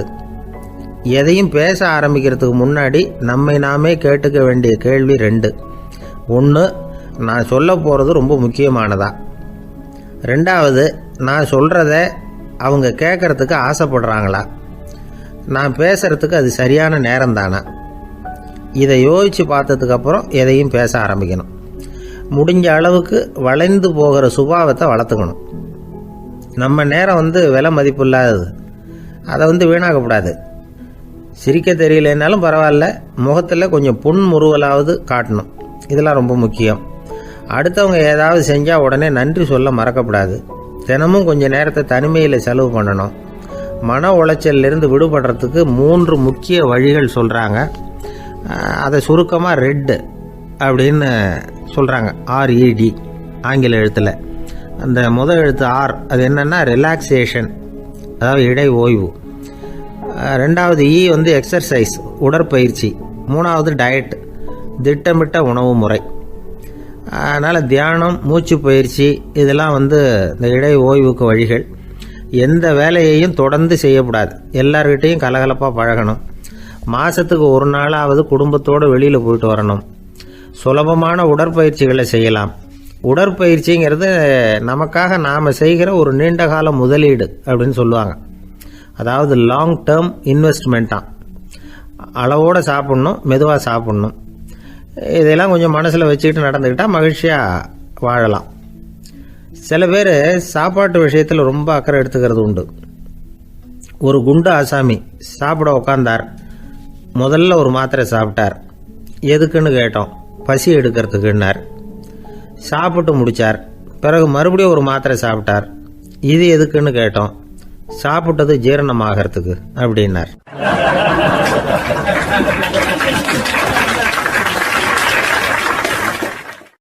ஒரு காலத்தில் பிரஷ்யா அப்படின்னு ஒரு தேசம் இருந்தது. இப்போ ஜெர்மனி இருக்குல்ல, இதோட பெரும்பகுதி ஒரு காலத்தில் பிரஷ்யாங்கிற பேரில் இருந்தது. அப்போ அதுக்கு அரசராக இருந்தவர் மகா ஃப்ரெடரிக், அதாவது ஃப்ரெடரிக் தி கிரேட் அப்படின்னு சொல்லுவாங்க. அந்த ராஜாவுக்கு ஒரு சந்தேகம். நாம் பல வகையான வரிகளை விதித்து வசூல் பண்ணுறோம். அப்படி பண்ணி வருமானம் குறைஞ்சிக்கிட்டே போகுதே, இதுக்கு என்ன காரணமாக இருக்கும்? இதுதான் அவருக்கு ஏற்பட்ட சந்தேகம். ஒரு சமயம் அந்த அரசர் தம்முடைய அமைச்சர்களையும் பிரபுக்களையும் தளபதிகளையும் கூப்பிட்டு ஒரு விருந்து வச்சார். விருந்து முடிஞ்சதும் அவங்கள பார்த்து இந்த சந்தேகத்தை கேட்டார். வரிகள் அதிகமாக விதித்து வருமானம் குறையறதுக்கு என்ன காரணம் அப்படின்னு கேட்டார். பல பேருக்கு இதுக்கு சரியாக பதில் சொல்ல தெரியல. அனுபவசாலியான ஒரு தளபதி எழுந்திருச்சார். அரசே, அது எப்படிங்கிறத இப்போ உங்களுக்கு காட்டுறேன்னார். உடனே ஒரு பெரிய பனிக்கட்டி ஒன்றை தன்னுடைய கையில் எடுத்தார். அதை அப்படியும் எப்படியும் திருப்பி பார்த்தார். அப்புறம் அடுத்தவர்கிட்ட கொடுத்தார். அவரும் அதை அப்படியும் இப்படியும் திருப்பி பார்த்துட்டு அடுத்தபடியாக இருந்தவர்கிட்ட கொடுத்தார். இப்படியே இதை ஒவ்வொருத்தராக பார்த்துட்டு ஒவ்வொரு கையாக மாறி கடைசியில் மன்னர் கைக்கு போய் சேர்ந்தது. மன்னர் கைக்கு அந்த பனிக்கட்டி போய் சேர்ந்தப்போ அது கொஞ்சம் கொஞ்சமாக உருகி ஒரு பட்டாணி கடலை சைஸுக்கு ஆயிட்டுது. மன்னர் யோசனை பண்ணார். வரி அதிகமாக போட்டாலும் வந்து சேர்றது குறைவாக இருக்கிறதுக்கு என்ன காரணம் அப்படிங்கிறது அவருக்கு புரிஞ்சு போச்சு. காலம்தான் மாறிட்டு இருக்கே தவிர இந்த கையூட்டு வாங்குற பழக்கம் மாறினதாக தெரியல. இன்னொரு ராஜா இருந்தார். அவர் தன்னுடைய ராஜாங்கத்தில் லஞ்ச ஊழலே சுத்தமாக இருக்கக்கூடாது அப்படின்னு நினச்சார். அவர்கிட்ட பல்வேறு துறைகளுக்கும் பொறுப்பாக இருந்த பல பேரும் ரொம்ப சுத்தமாகவும் நேர்மையாகவும் இருந்தாங்க. ஒரே ஒருத்தர் மட்டும் எல்லார்கிட்டையும் லஞ்சம் வாங்கிட்டே இருந்தார். அவரை வேறு வேறு துறைகளுக்கு மாற்றி பார்த்தாரு. அந்த ராஜா என்னென்னமோ பண்ணி பார்க்குறாரு. எந்த வேலையை கொடுத்தாலும் அதுலேயும் லஞ்சம் வாங்குறதுக்கு ஒரு வழியை உண்டு பண்ணிக்குவார் அந்த ஆள்.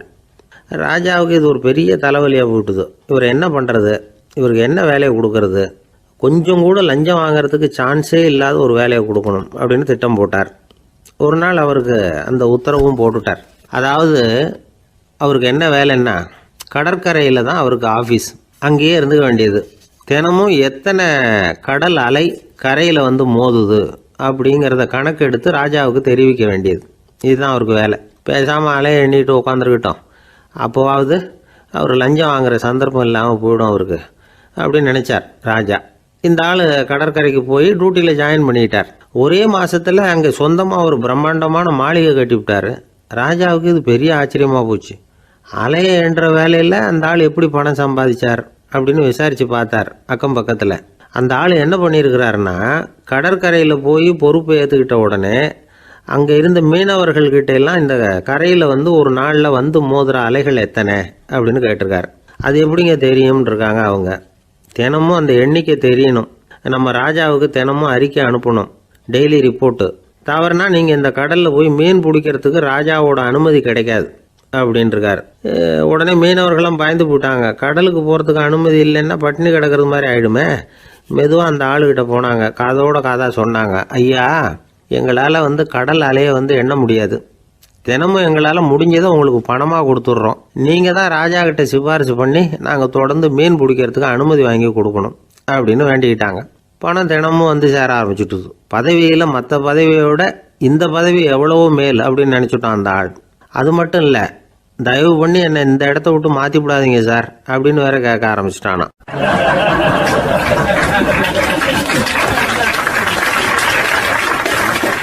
என் நண்பர் ஒருத்தர் ஆழ்ந்த சிந்தனையில் இருந்தார். என்ன யோசனை பண்ணுறீங்கன்னு கேட்டேன். தலைவர் ஆகணும்னு பார்க்குறேன், அதுதான் என்ன வழின்னு யோசிச்சுக்கிட்டு இருக்கேன்னார். நான் கூட அது மாதிரி யோசித்து பார்த்தேன், அதுக்கப்புறம் அந்த யோசனையை கை விட்டுட்டேன் அப்படின்னோம். ஏன்னு கேட்டார். அதுக்கான தகுதிகள் நமக்கு இல்லைங்கிறது புரியுது. அது நமக்கு புரியறத விட நம்ம விட மற்றவங்களுக்கு நல்லா புரிஞ்சு போச்சு. அதனால் பேசாமல் கம்முன்னு இருந்துடுறது தான் நல்லது அப்படின்னோம். தலைவர் ஆகிறதுக்கு தகுதிகள் வேற உண்டோ அப்படின்னு கேட்டார். அவர் யதார்த்தமாக தான் கேட்குறார். நாங்கள் உடனே எங்ககிட்ட இருந்த ஒரு புத்தகத்தை எடுத்து அவர்கிட்ட கொடுத்தோம், படித்து பாருங்கன்னு. தலைவர் ஆகிறதுக்கு என்ன வழி அப்படிங்கிறத பற்றி அதில் போட்டிருக்கிறாங்க. முதல் வழி என்ன தெரியுமா? ஒரு 4 பேர் முன்னாடி இல்லைன்னா ஒரு கூட்டத்துக்கு முன்னாடி நீங்கள் பேச போகிறீங்க. அப்போ எப்படி ஆரம்பிக்கணும்னா, உண்மையான புகழ்ச்சி, நேர்மையான பாராட்டு, இதோடு ஆரம்பிக்கணும். எடுத்ததுமே அது சரியில்லை இது சரியில்லைன்னு பேசிகிட்டு இருக்கக்கூடாது. மக்களை பார்த்து நீங்கள் தான் தப்பு பண்ணிவிட்டீங்க அப்படின்னு நேரடியாக சொல்லக்கூடாது. தவறு இருந்தாலும் அதை வந்து மறைமுகமாக ஏதாவது கதை சொல்லி அதிலிருந்து அவங்க புரிஞ்சுக்கிற மாதிரி செய்யணும். அடுத்தவங்க பண்ண தப்பு என்னன்னு அலசறதுக்கு முன்னாடி நீங்கள் பண்ணின தப்பு என்னங்கிறத பற்றியே பேசுங்க. எதுக்கும் நேரடியாக உத்தரவு போட்டுக்கிட்டு இருக்கக்கூடாது. இதை நீங்கள் செய்யணும் அப்படின்னு சொல்கிறதுக்கு பதிலாக நீங்கள் இப்படி செஞ்சால் எப்படி இருக்கும் அப்படின்னு கேள்வி மாதிரி கேட்கணுமா. இப்படி கேட்டால் அது உத்தரவு மாதிரி தெரியாதான். அடுத்தவங்க மரியாதையை காப்பாற்றுறது மாதிரி பேசணுமா. உங்கள் பேச்சு இன்னொருத்தரை வந்து அவமானப்படுத்துறது மாதிரி இருக்கக்கூடாதான். ஏன்டா இவங்கிட்ட போய் மாட்டிக்கிட்டோம்னு யாரும் நினச்சிடக்கூடாது.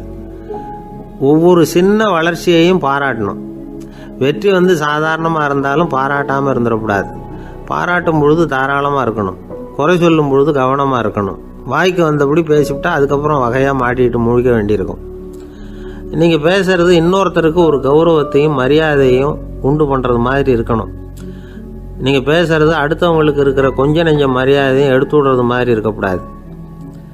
உங்கள் பேச்சை கேட்டால் கேட்குறவங்களுக்கு ஒரு ஊக்கம் வரணும், உற்சாகம் வரணும். தவறு எதுவாக இருந்தாலும் அதை சுலபமாக திருத்திக்கலாம், சரி பண்ணிக்கலாங்கிறது மாதிரி இருக்கணும் உங்கள் பேச்சு.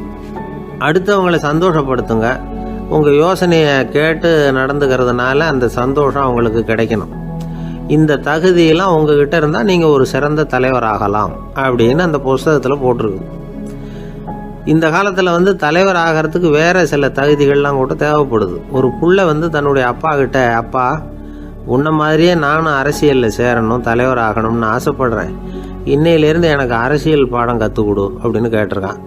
அவரும் சரின்னு சொல்லிவிட்டு ஒரு பெரிய ஏணியை எடுத்துகிட்டு வந்தாராம். ஒரு செவுத்துல சாத்தினார். இந்த ஏணியில் ஏறி உயர போய் அங்கே பரன் மேலே இருக்கிற ஒரு புத்தகத்தை எடுத்துகிட்டு வாடான் இருக்கார். மகனை பார்த்து, அப்பா ஏணி ரொம்ப உயரமாக இருக்குது, நீ ஜாக்கிரதையாக இதை பிடிச்சிக்கோ, நான் ஏறி போகிறேன் அப்படின்னு நான் பையன். பயப்படாத, நான் பார்த்துக்கிறேன்னார் அப்பா. பையன் ஏணியில் ஏறினா உச்சிக்கு போனதும் அப்பா கையை எடுத்துட்டார். ஏணி அப்படியே சரிஞ்சுட்டுது. பையன் பொத்துன்னு கீழே விழுந்துட்டான். இடுப்பு பிடிச்சிக்கிட்டே எழுந்திரிச்சான். என்னப்பா இது, இப்படி என்னை ஏற விட்டுட்டு கையை விட்டுட்டியே, இப்படி கை விடலாமா அப்படின்னு கத்தியிருக்கான். அப்பா நிதானமாக சொன்னாராம், அவசரப்படாதேப்பா, அரசியலில் இதுதான் முதல் பாடம், பெத்த அப்பனாக இருந்தாலும் அவனை நம்பாதே அப்படின்னு உபதேசம் பண்ண ஆரம்பிச்சாராம்.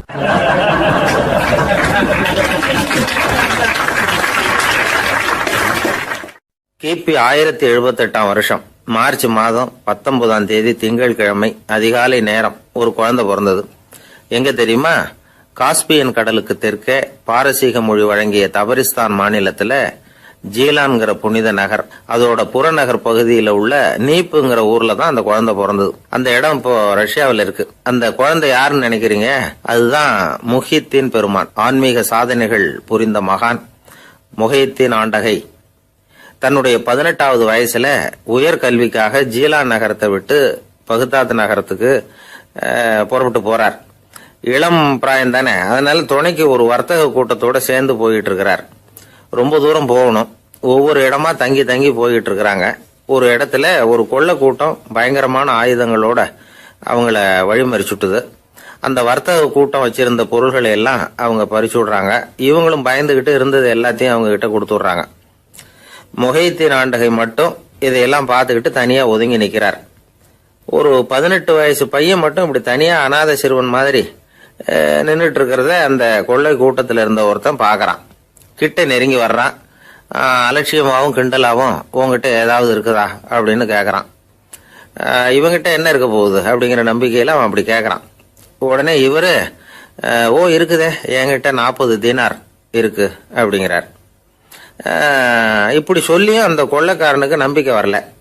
என்னடா விளையாடாத, பொய் சொல்லாத, உண்மையை சொல்லு அப்படிங்கிறான் அவன். உண்மையைத்தான் சொல்றேன், என்கிட்ட 40 தீனார் இருக்கு அப்படிங்கிறார் இவர். எங்க வச்சிருக்கிற அப்படின்னு கேக்குறான். சட்டையின் விழாப்புறத்துல உள்ள பகுதியில அதை வச்சு தச்சிருக்கிறாங்க அப்படின்னு உண்மையை சொல்றார். உடனே கொள்ளை கூட்ட தலைவன் அதை கத்தியால கீறிப்பார் அப்படின்னு உத்தரவு போடுறான்.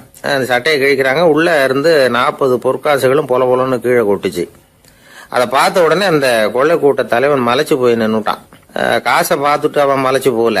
பொய் பேசாத அந்த பையனோட நேர்மையை பார்த்துட்டு அவன் அப்படி நின்னான். மெதுவா அந்த பையன் கிட்ட வந்தான். ஏன்பா, நீ என்ன பணக்கார குடும்பமா அப்படின்னு கேட்டான். அப்படிலாம் இல்ல, எனக்கு அப்பா இல்ல, அம்மா மட்டும்தான் உண்டு.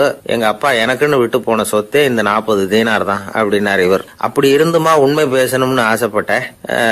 என்கிட்ட ஒண்ணும் இல்லைன்னு ஒரு வார்த்தை சொன்ன உன்னை விட்டுருப்போமே அப்படின்னா அவன். அப்படி இல்லைங்க, நான் இறைவன் திருநாமத்தை அறியக்கூடிய கல்வி ஞானத்துக்காக இப்ப போயிட்டு இருக்கிறேன்.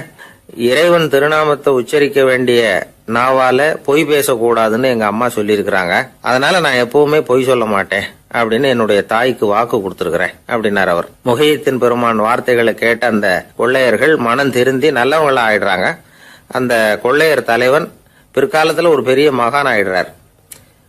பெரியவர்கள் வாழ்க்கையில நடக்கிற இது மாதிரி சம்பவங்கள் தான் நாம நல்ல விதமா வாழறதுக்கு துணையா இருக்கும். அந்த காலத்துல கொள்ளையர்களே பெரியவங்க செயலை பார்த்து மனம் திருந்தி இருக்கிறாங்க. இந்த காலத்துல யார் இப்படி இருக்கிறா? இந்த காலத்துல மகான் ஒருத்தரை பார்த்தேன், எனக்கு வேண்டியப்பட்ட மகான். ஏங்க நீங்களும் மகான் ஆகிறதுக்கு முன்னாடி கொள்ளை அடிச்சுட்டு இருந்தீங்களா அப்படின்னு கேட்டேன். அவர் மெதுவா கண்ணை திறந்து என்ன நிமிர்ந்து பார்த்தார். அப்படி இல்லப்பா, நான் கொள்ளை அடிக்கிறதுக்காகத்தான் மகானாவே ஆகி இருக்கிறேன் அப்படின்னு சொல்லிவிட்டு மறுபடியும் கண்ணை மூடிட்டார்.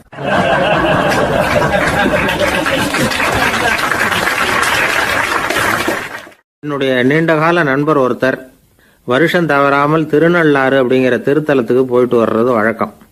அங்க என்ன சார் விசேஷம்னு கேட்கறது உண்டு. என்ன இப்படி கேட்குறீங்க? சனி பகவான் நலன் விருப்பப்படி அங்கதானே எழுந்தருளி இருக்கிறார். அவரை போய் பார்த்து ஒரு கும்பிடு போட்டுட்டு வந்தா நம்ம பிடிச்சிருக்கிற சனியெல்லாம் விலகும் அப்படிம்பார். சத்தம் போட்டு சொல்லாதீங்க சார், வீட்டில் வேற யார் காதிலையாவது இது விழுந்துற போது அப்படின்னு சொல்றது உண்டு வர்றவங்க. இப்போ நான் சொல்றதுல உள்ள நியாயத்தை புரிஞ்சுக்கிட்டு அவரும் கொஞ்சம் எச்சரிக்கை உணர்வோட நமக்கு நன்றி சொல்லுவார்னு வச்சுங்களேன். அதாவது பார்வை மூலமாவே. அந்த நண்பருக்கு ஆன்மீக விஷயங்கள்ல அதிக ஈடுபாடு உண்டு. அப்பப்போ சில புராண கதைகளை எல்லாம் சொல்றது உண்டு. ரொம்ப சுவாரஸ்யமா இருக்கும். எப்பவுமே புராண விஷயங்களை எல்லாம் அறிவியலுங்கிற தராசில் வச்சு எடை போட்டுட்டு இருக்கக்கூடாது. அப்படி பார்த்தா அதெல்லாம் நம்ப முடியாத வெறும் கற்பனைகளாக தோணும், மூட நம்பிக்கைகளாகவும் தெரியும். புராணங்களை புராணங்களாகவே புரிஞ்சுக்கிறவங்களுக்கு அதெல்லாம் அர்த்தமுள்ள செய்திகளை உள்ளடக்கி இருக்கிறதாக தெரியும். அந்த வகையில் தான் இந்த நண்பரும் நிறைய செய்திகளை சொல்கிறது உண்டு. சனியை போல கொடுக்குறவனும் இல்லை, சனியை போல கெடுக்கிறவனும் இல்லை அப்படின்னு சோதிடர்கள் சொல்லுவாங்க. நாம் ஏதாவது ஒரு வம்புல மாட்டிக்கிட்டா பிடிச்சது சனி அப்படிங்கிறோம். ராவணன் எப்பேற்பட்ட வீரன், அவனே சனி பார்வைப்பட்டது தானே சங்கடப்பட ஆரம்பித்தான் அப்படின்னார் நண்பர். அது எப்படிங்கன்னு கேட்டேன். அவர் சொல்ல ஆரம்பித்தார், இந்த ராவணன் இருக்கானே நவ கிரகங்களையும் பிடிச்சி கொண்டுட்டு தன்னுடைய சிம்மாசனத்தில் அப்படியே படிகளாக போட்டு வச்சுட்டானா, ஒவ்வொரு படியாக. பாவம் அந்த 9 தேவதைகளும் ஒவ்வொரு படியாக குப்புற கிடக்குறாங்க. நவக்கிரகம் நம்மளை ஆட்டி படைக்குதுன்னு நாம் சொல்லிட்டு இருக்கிறோம். ஆனால் அந்த நவக்கிரகங்களை ராவணன் எப்படி வச்சுருந்தான் பாருங்க. எல்லாரையும் சிம்மாசனத்துக்கு பக்கத்தில் படிப்படியாக போட்டு வச்சிருக்கிறான். காலை அது மேலே வச்சு தான் ஏறி போகணும். வேற வழி இல்லாமல் எல்லாரும் குப்புற விழுந்து கிடக்குறாங்க. ராவணன் ஒவ்வொரு தடவையும் இவங்க முதுகில் அடி வச்சு ஏறி தான் அந்த சிம்மாசனத்துக்கு போகிறது வழக்கம். இப்படி நடந்துக்கிட்டு இருக்கிறது நாரதர் கண்ணில் பட்டுட்டு தான். அவர் சும்மா இருப்பாரா? யோசனை பண்ணார் என்ன செய்யலாம் அப்படின்னு. ஒரு முடிவு பண்ணிட்டு நேராக ராவணன் கிட்ட போனாராம். ராவணா, நீ நவக்கிரகங்களை பிடிச்சி கொண்டாந்து உன்னுடைய சிம்மாசனத்துக்கு படிகளாக போட்டு வச்சிருக்கிற, அது உன்னுடைய வீரத்தை காட்டுது. இருந்தாலும் ஒரு விஷயத்த நீ யோசிச்சு பார்க்கணும். ஒவ்வொரு தடவை நீ சிம்மாசனத்துக்கு போகும்பொழுதும் நவக்கிரகங்களின் முதுகலை அடி வச்சு நீ ஏறி போற, அது உனக்கு பெருமை கிடையாது.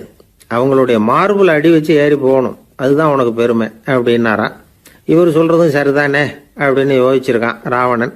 உடனே குப்புற கிடந்த நவக்கிரகங்களை திருப்பி மல்லாக்க போட்டான். அவங்க மார்புல அடி வச்சு மேலே ஏறி சிம்மாசனத்துக்கு போனானா.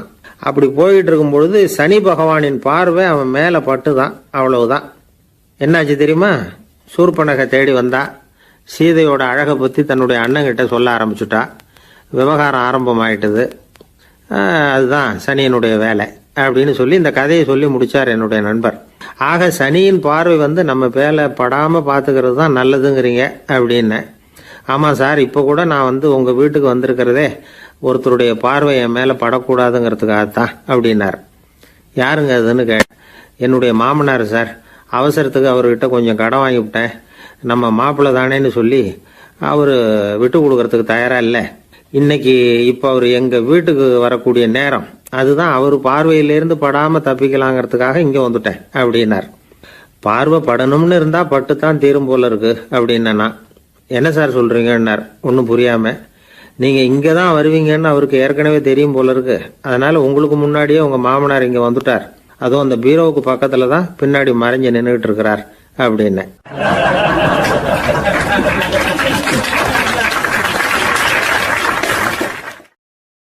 வருஷம் செப்டம்பர் மாதம் 22ஆம் தேதி மதுரை மேலமாசி வீதியில் உள்ள ஒரு வீடு.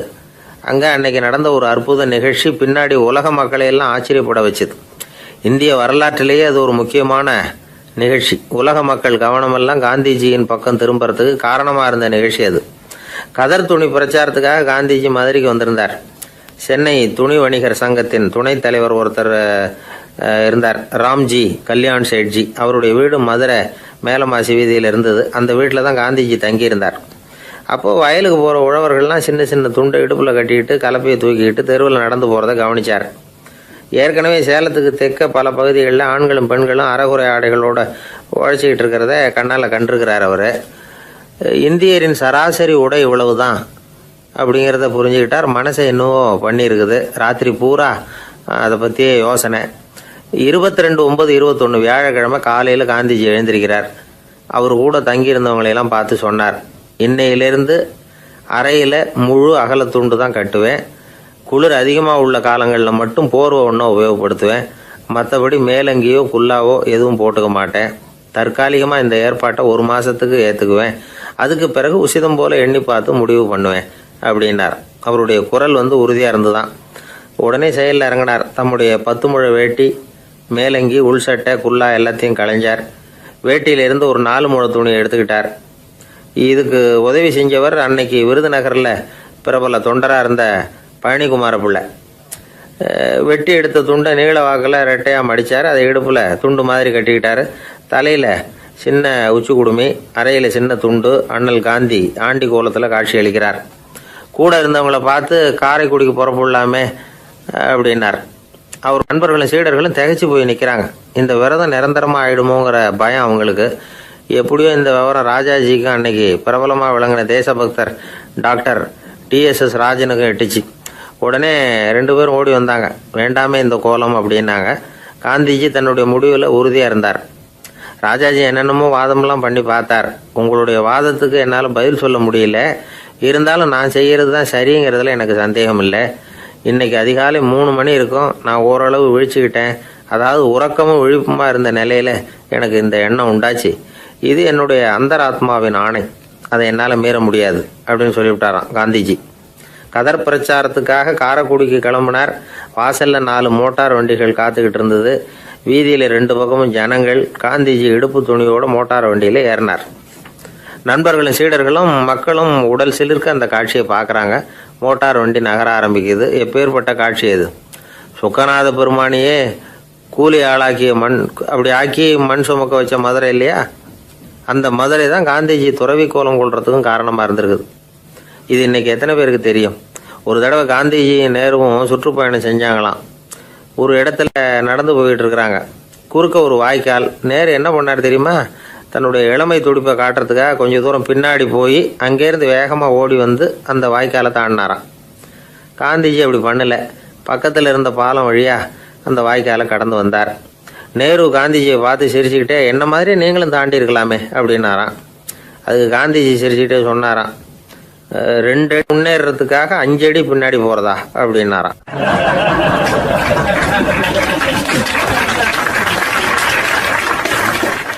ஒரு பள்ளிக்கூடம், அதில் வசதியான வீட்டுக்குள்ள ஒருத்தன் படிச்சுக்கிட்டு இருந்தான். இன்னொரு ஏழை பையனும் அங்கே படிச்சுக்கிட்டு இருக்கிறான். இவங்க 2 பேரும் ஒரே தெருவில் தான் இருக்கிறாங்க. பணக்கார வீட்டு பையன் பங்களாவில் இருந்தான். அவனுக்கு வேலை செய்யறதுக்காக சில வேலை ஆட்கள் உண்டு. அதனால் அவன் நல்லா சாப்பிடுவான், தூங்குவான். ஏதோ வரணுமேங்கிறதுக்காக பள்ளிக்கூடத்துக்கு வருவான், போவான், அவ்வளவுதான். இந்த ஏழை பையன் இருக்கானே, அவன் அப்படி இல்லை. காலையில் எழுந்திருப்பான், உடற்பயிற்சி பண்ணுவான், அவங்க வீட்டில் கிடைக்கிற சாதாரண உணவு அதை அளவோடு சாப்பிடுவான், வீட்டில் உள்ள வேலைகளையும் செய்வான், பள்ளிக்கும் தவறாமல் வந்துடுவான். அவனுக்கு கூட பிறந்த சகோதர சகோதரிகள் 8 பேர். எல்லாரும் தன்னம்பிக்கையோடு அவங்க வேலையை செஞ்சுக்கிட்டு இருந்தாங்க. இந்த பையன் எப்பவும் உண்மையை தான் பேசுவான், கடமையை ஒழுங்காக செய்வான். ஆசிரியர்களுக்கு இவனை ரொம்ப பிடிக்கும். அதனால் இவனை அந்த பள்ளிக்கூடத்து மாணவர் தலைவனாக ஆக்கியிருந்தாங்க. இது அந்த பெரிய இடத்து பையனுக்கு பிடிக்கல. மாணவர் தலைவனுக்கு பணிஞ்சு போகிறதுக்கும் அவனுக்கு விருப்பம் இல்லை. ஒரு நாள் வகுப்பில் ஆசிரியர் எல்லா மாணவர்களுக்கும் ஒரு வேலை கொடுத்தார். எல்லாரும் அதை சுறுசுறுப்பாக செஞ்சுக்கிட்டு இருக்கிறாங்க. இவன் மட்டும் சோம்பலாக உட்காந்துருக்கிறான். ஆசிரியர் அந்த பக்கமாக வந்தார். இதை பார்த்துட்டார். உடனே மாணவர் தலைவனாக இருக்கிற அந்த ஏழை பையனை கூப்பிட்டார். இந்த பாருப்பா, ஏன் அந்த பையன் இப்படி சும்மா உட்காந்துருக்கிறான், என்னன்னு விசாரிச்சு சொல்லு அப்படின்னு சொல்லிவிட்டு உள்ளே போயிட்டார். இவன் மெதுவாக போய் அவங்ககிட்ட விசாரிச்சான், ஏன் இப்படி சோர்ந்து போய் உட்காந்துருக்கிற அப்படின்னு. அவன் ரொம்ப அலட்சியமாக இவனை திரும்பி பார்க்குறான். என்னோட சிரமம் உனக்கு என்ன தெரியும்? வீட்டில் என்னுடைய சௌகரியங்களை கவனிக்கிற வேலையாட்கள் 2 பேரும் இன்னைக்கு வேலைக்கு வரல. அதனால் என்னோட வேலையெல்லாம் நானே கவனிக்கிற மாதிரி ஆயிட்டுது. அதனால் சோர்ந்து போயிட்டேன் அப்படின்னு நான். அப்புறம் கேட்டிருக்கான், அது சரி, உன்னுடைய வீட்டில் உன்னுடைய வேலைக்காரங்க வராத போது நீ எப்படி சமாளிக்கிற அப்படின்னு கிண்டலாக கேட்டிருக்கான். அதாவது இவன் ஏழைங்கிறதையும் இவன் வீட்டில் வேலை செய்யறதுக்கு யாரும் இல்லைங்கிறதையும் இப்படி சொல்லி கிண்டல் பண்ணுறான். இந்த ஏழை பையனுக்கு இது புரிஞ்சுது. மனசு வேதனை போட்டுது. இருந்தாலும் வெளியில் காட்டிக்காமல் சிரிச்சுக்கிட்டே சொன்னானா, எனக்கு அந்த கவலையே கிடையாது. என்னுடைய உதவிக்கு நான் நினைச்ச உடனே என்னுடைய காரியத்தை செய்யறதுக்கு 8 பேர் எப்பவும் தயாராக இருப்பாங்க அப்படின்னு நான். இவன் இப்படி சொன்னதும் அவனுக்கு ஒரு மாதிரி ஆயிட்டு தான். தலையை குனிஞ்சுக்கிட்டே போயிட்டான். உள்ளே உட்காந்துருந்த ஆசிரியர் காதில் இது விழுந்தது. உடனே இந்த ஏழை பையனை உள்ளே கூப்பிட்டு போனார். கேட்டார், என்னப்பா இப்படி சொல்கிற? இவன் பொய் சொல்ல மாட்டாங்கிறது அவருக்கு தெரியும். அவனை சமாளிக்கிறதுக்காக இப்படி ஒரு பொய்யை சொல்லியிருப்பாங்கிறதையும் அவரால் ஏற்றுக்க முடியல. ஏன்பா, நீ நினைக்கிற காரியத்தை செய்ய 8 பேர் தயாராக இருக்கிறதா சொன்னியே, உன்னுடைய சகோதர சகோதரிகளை குறிப்பிட்டு அப்படி சொன்னியா அப்படின்னு கேட்டார். இல்லைங்க ஐயா, நான் அவங்கள குறிப்பிட்டு அப்படி சொல்லலைன்னா. அப்படின்னா பொய் சொன்னியா? இந்த சின்ன விஷயத்துக்கு அப்படி பொய் சொல்லலாமான்னார். ஐயா, நான் பொய்யும் சொல்லலைன்னா. இவன் அப்படின்னா நீ சொன்னதுக்கு என்ன அர்த்தம்னார். இப்போ அந்த பையன் சொல்கிறான், ஐயா, நான் நினைக்கிறத செய்து முடிக்க என் கூட இருக்கிற அந்த 8 பேர் யாருன்னா 2 காலு 2 கை, வாய், மூக்கு, கண்ணு, காது, ஆக மொத்தம் 8. இவங்க தான் இந்த வேலை ஆட்கள். நான் சொல்றதை செய்யறதுக்கு, நான் சொல்றதை கேட்கறதுக்கும் செய்யறதுக்கும் அவங்க எப்பவும் தயாரா இருக்காங்க. அந்த அளவுக்கு என்னுடைய பயிற்சிகள், பழக்க வழக்கங்கள் மூலமா அவங்கள நல்ல நிலைமையில வச்சிருக்கிறேன் அப்படின்னா. இந்த கதையை சுவாமி சின்மயானந்தர் சொல்றது வழக்கம். இயற்கை நமக்கு கொடுத்திருக்கிற வேலையாட்கள் இந்த 8. இவங்களை நல்ல முறையில வச்சிருந்து வேலை வாங்க வேண்டியது நம்முடைய கடமை. அந்த கடமையை ஒழுங்கா செஞ்சுக்கிட்டு வந்தா வாழ்க்கையில வெற்றி நிச்சயம். இல்லைன்னா குழப்பம்தான். புத்தி சரியா இல்லைன்னா இந்த வேலையாட்கள் நாம சொல்றதை கேட்க மாட்டாங்க. ஒருத்தன் குடி போதையில தள்ளாடி தள்ளாடி போய் ஒரு மரத்துல முட்டிக்கிட்டானான். தலையில கட்டு போட்டுக்கிட்டு மறுநாள் வந்திருக்கான். ஏன்டா இப்படி பண்றேன்னு கேட்டிருக்காங்க. நான் ஒதுங்கி போன்னு தான் சொன்னேன், அது கேட்கல அப்படின்றான். எது கேட்கல? உன்னோட காலா அப்படின்னு கேட்டிருக்காங்க. இல்லைங்க, அந்த மரம் அப்படின்னு நானா.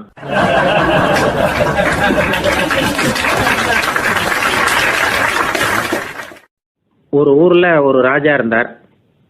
அந்த ராஜாவுக்கு ஒரு புள்ள. அந்த புள்ளைக்கு விவரமே தெரியாது. அவன் ஒரு முட்டாளுங்கிறது எல்லாருக்கும் தெரியும். ஆனாலும் அவன் தான் அடுத்தபடியா ஆட்சிக்கு வர வேண்டியவன். ஆட்சி பொறுப்பை ஏற்க வேண்டிய ஒருத்தன் இப்படி இருந்தா என்ன பண்றது அப்படிங்கிறது எல்லாருக்கும் உள்ள கவலை. மன்னர் அமைச்சர்களை கூட்டினார், ஆலோசனை கேட்டார் என்ன பண்ணலாம்னு. இவனை இன்னொரு நாட்டு பல்கலைக்கழகத்துக்கு அனுப்பி பார்க்கலாம், அங்க போய் படிச்சுட்டு வரட்டும், நிறைய படிச்சுட்டு நல்ல ஞானத்தோட திரும்பி வரட்டும், அதுக்கப்புறம் பார்த்துக்கலாம் அப்படிங்கிறது அவங்க சொன்ன ஆலோசனை. மன்னருக்கும் அது சரின்னு தோணுச்சு. மகனை வெளி தேசத்துக்கு அனுப்பி வச்சார். இவனும் போனான், ஒரு பல்கலைக்கழகத்தில் சேர்ந்தான், நிறைய படித்தான். அதுக்கப்புறம் தந்தைக்கு ஒரு கடிதம் எழுதினான். தந்தையே, நான் நிறைய படிச்சுட்டேன், இனிமேல் நாடு திரும்பலாம்னு நினைக்கிறேன் அப்படின்னு எழுதினான். மன்னருக்கு ரொம்ப மகிழ்ச்சி. அதாவது புள்ள படிச்சுட்டான் அப்படிங்கிற ஆனந்தம். உடனே பையன் திரும்பி வர்றதுக்கு ஏற்பாடு பண்ணார். இளவரசன் நாடு திரும்பினான்.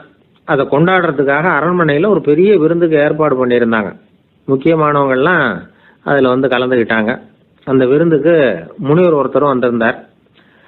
அவர் இளவரசன் கிட்ட போய் உட்காந்து விசாரிக்கிறார். என்னப்பா, எப்படி படிச்சிருக்கிற அப்படின்னு கேட்டார். நிறைய படிச்சுட்டு வந்திருக்கிறேங்க அப்படின்னா அவன். என்னெல்லாம் படிச்ச அப்படின்னாரான். எல்லாத்தையும் விவரமா சொல்லியிருக்கிறான். அவன் அப்படி சொல்லிட்டு இருக்கும் பொழுதே முனிவர் என்ன பண்ணார், தன்னுடைய மோதிரத்தை கழட்டி உள்ளங்கையில வச்சு அப்படியே மூடிக்கிட்டாரான். அப்படியே கையை நீட்டி அவன் முன்னாடி காட்டினார். இந்த பாருப்பா, என் கைக்குள்ள என்ன இருக்கு சொல்லு பார்க்கலாம் அப்படின்னாரான். இளவரசன் ஒரு கணம் யோசிச்சான். அதுக்கப்புறம் உங்க கைக்குள்ள இருக்கிறது வட்டமான ஒரு பொருள், நடுவுல ஒரு துளை இருக்கும் அப்படின்னு நானா. முனிவர் தடைச்சு போட்டார். பையன் பெரிய அறிவாளி ஆயிட்டான் போல இருக்க அப்படின்னு நினைச்சுட்டார். அதுக்கப்புறம் கேட்டார், சரி, என் கையில இருக்கிறது வட்டமான பொருள், நடுவுல துளை இருக்கும்ங்கிறத சொல்லிவிட்டேன், அதோட பேர் என்ன, அதை சொல்லு அப்படின்னாராம். இளவரசன் கொஞ்சம் யோசனை பண்ணியிருக்கான். அப்புறம் சொன்னானா, முனிவரே, நான் படிச்ச விஞ்ஞானம் உங்களுக்கு பதில் சொல்றதுக்கு உதவல, இருந்தாலும் பதில் சொல்றேன், அது ஒரு வண்டி சக்கரம் அப்படின்னானா. இப்பதான் முனிவர் யோசிச்சாராம். அவருக்கு புரிஞ்சுதான், அதாவது முட்டாளை படிக்க வைக்கலாம், ஆனால் சிந்திக்க வைக்க முடியாது அப்படிங்கிறத அவர் புரிஞ்சுக்கிட்டாராம். தகவல் அறிவு ஞானமாகாது அப்படிங்கிறார் ஓஷோ.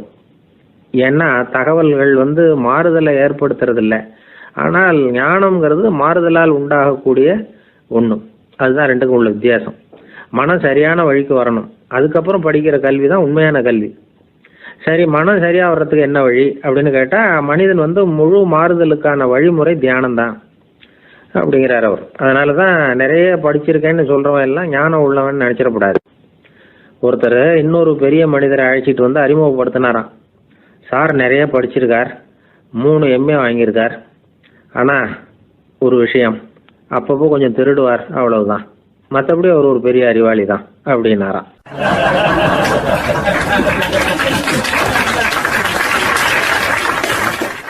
ஒருத்தர் குதிரை ரேஸுக்கு போனார், பணம் கட்டினார், தோத்து போயிட்டார்.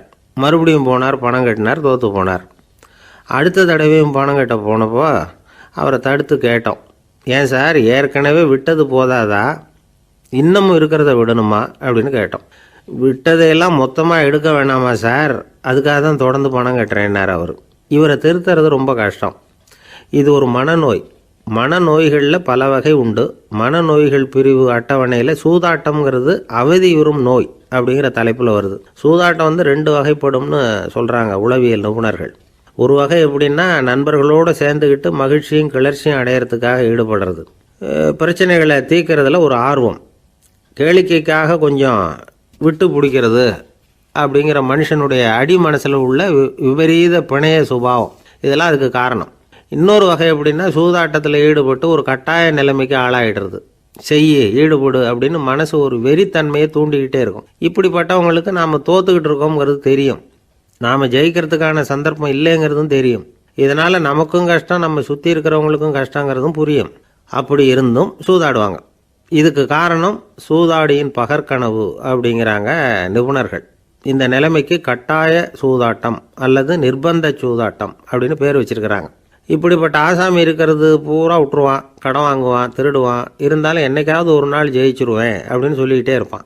விட்டதை எடுத்துருவேங்கிற ஒரு நம்பிக்கை சுடர் அவனுக்குள்ளே எரிஞ்சுக்கிட்டே இருக்கும். இவனை வந்து மனநோயாளி அப்படின்னு சொல்லிட முடியாதான். என்ன காரணம்னா, இது மாதிரி ஆளுங்க கிட்ட மன போராட்டமோ கவலையோ பதட்டமோ இருக்கிறது இல்லை. சில விசேஷமான குணங்கள் இவங்க கிட்ட உண்டு. எதிர்ப்பு உணர்ச்சி, சிறுபிள்ளைத்தனம், சட்ட திட்டங்களையும் சம்பிரதாயங்களையும் உட தெரியாத மனப்போக்கு, பொறுப்பில்லாத தன்மை, நெறி தவறி நடக்கிறது எல்லாம் இவங்ககிட்ட உண்டு. ஆனால் வெளிப்பார்வைக்கு ரொம்ப சிநேகமாக இருப்பாங்க, அன்பாக இருப்பாங்க. அப்படி இருக்கிறதாக காட்டிக்குவாங்க. ஆதாயம், சுயலாபம் இதெல்லாம் கருதி தான் பழகுவாங்க. இவங்க கேட்குறப்ப நாம் பணம் கொடுக்கலன்னு வச்சுக்கோங்க, நம்மளை கை விட்டுருவாங்க. நம்ம மேலே அவாண்டமாக பழி சுமத்துறது கூட தயங்க மாட்டாங்க. தங்களுடைய சூதாட்ட நடவடிக்கைகளுக்கு சாதகமான காரணங்களை சொல்லிகிட்டு இருப்பாங்க. நீ வேணும்னா பாரு, ஒரே நாளில் நான் இழந்ததையெல்லாம் மீட்டு லட்சாதிபதி ஆறனா இல்லையா பாரு அப்படிம்பாங்க. தோற்று போகிறத ஒரு படிப்பினையாக வந்து இவங்க எடுத்துக்கிறதே இல்லை. தோற்று போகிறதுலேயே இவங்களுக்கு ஒரு அலாதியான சுகம். தனக்குத்தானே துன்பத்தை வரவழைச்சிக்கிட்டு இன்பம் அடையிறதுக்கு தன்வதை சுகம் அப்படின்னு பேர். இவங்கெல்லாம் அந்த ரகம். சில பேர் எப்படி தெரியுமா, மந்திர எண்ணங்களை வந்து வரவழைச்சிக்கிறது, சூதாடுறதுக்காக ஆஃபீஸில் வந்து கையாடல் பண்ணுறது, அடுத்தவங்க கிட்ட இருந்து திருடுறது.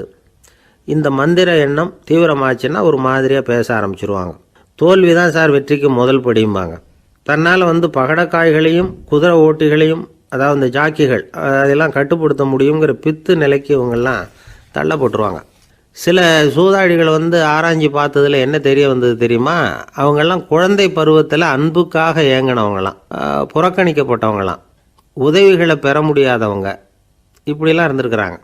இவங்க வளர வளர மற்றவங்க சௌகரியம் பற்றி அக்கறை இல்லாதவங்களாக ஆயிடுறாங்க. அதிர்ஷ்ட தேவதை தன்னோடு இருக்கிறாங்க அப்படிங்கிற அசையாத நம்பிக்கை இவங்களுக்கு. இவங்களை வந்து திருத்துறது ரொம்ப கஷ்டம். அதனால் பந்தயம், சூதாட்டம் இது மாதிரியான விஷயங்களை விட்டு விலகியே இருக்கிறது தான் நமக்கு நல்லது. ஒரு ஆள் சொன்னான், என்னுடைய குதிரை வேகமாக ஓடுறதுக்கு என்ன வழி அப்படின்னு கால்நடை மருத்துவர்கிட்ட யோசனை கேட்டேன்.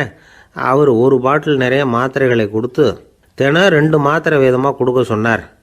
முதல் நாள் 2 மாத்திரையை கொடுத்துட்டு அது மேலே ஏறி உட்கார்றதுக்கு போனேன். அவ்வளவுதான்.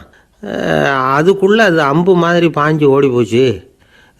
நான் இன்னும் உட்காரவே இல்லை, அதுக்குள்ளே பாஞ்சு ஓடி போச்சு அப்படின்னா. அடடா, அப்புறம் நீங்கள் என்ன பண்ணீங்க அப்படின்னு கேட்டாங்க. என்ன பண்ணுறது, மீதி மாத்திரை பூராவே நான் முழுங்கி விட்டு அதுக்கப்புறம் துரத்தி பிடிச்சி அது மேலே ஏறி உட்காந்தேன் அப்படின்னா அவன்.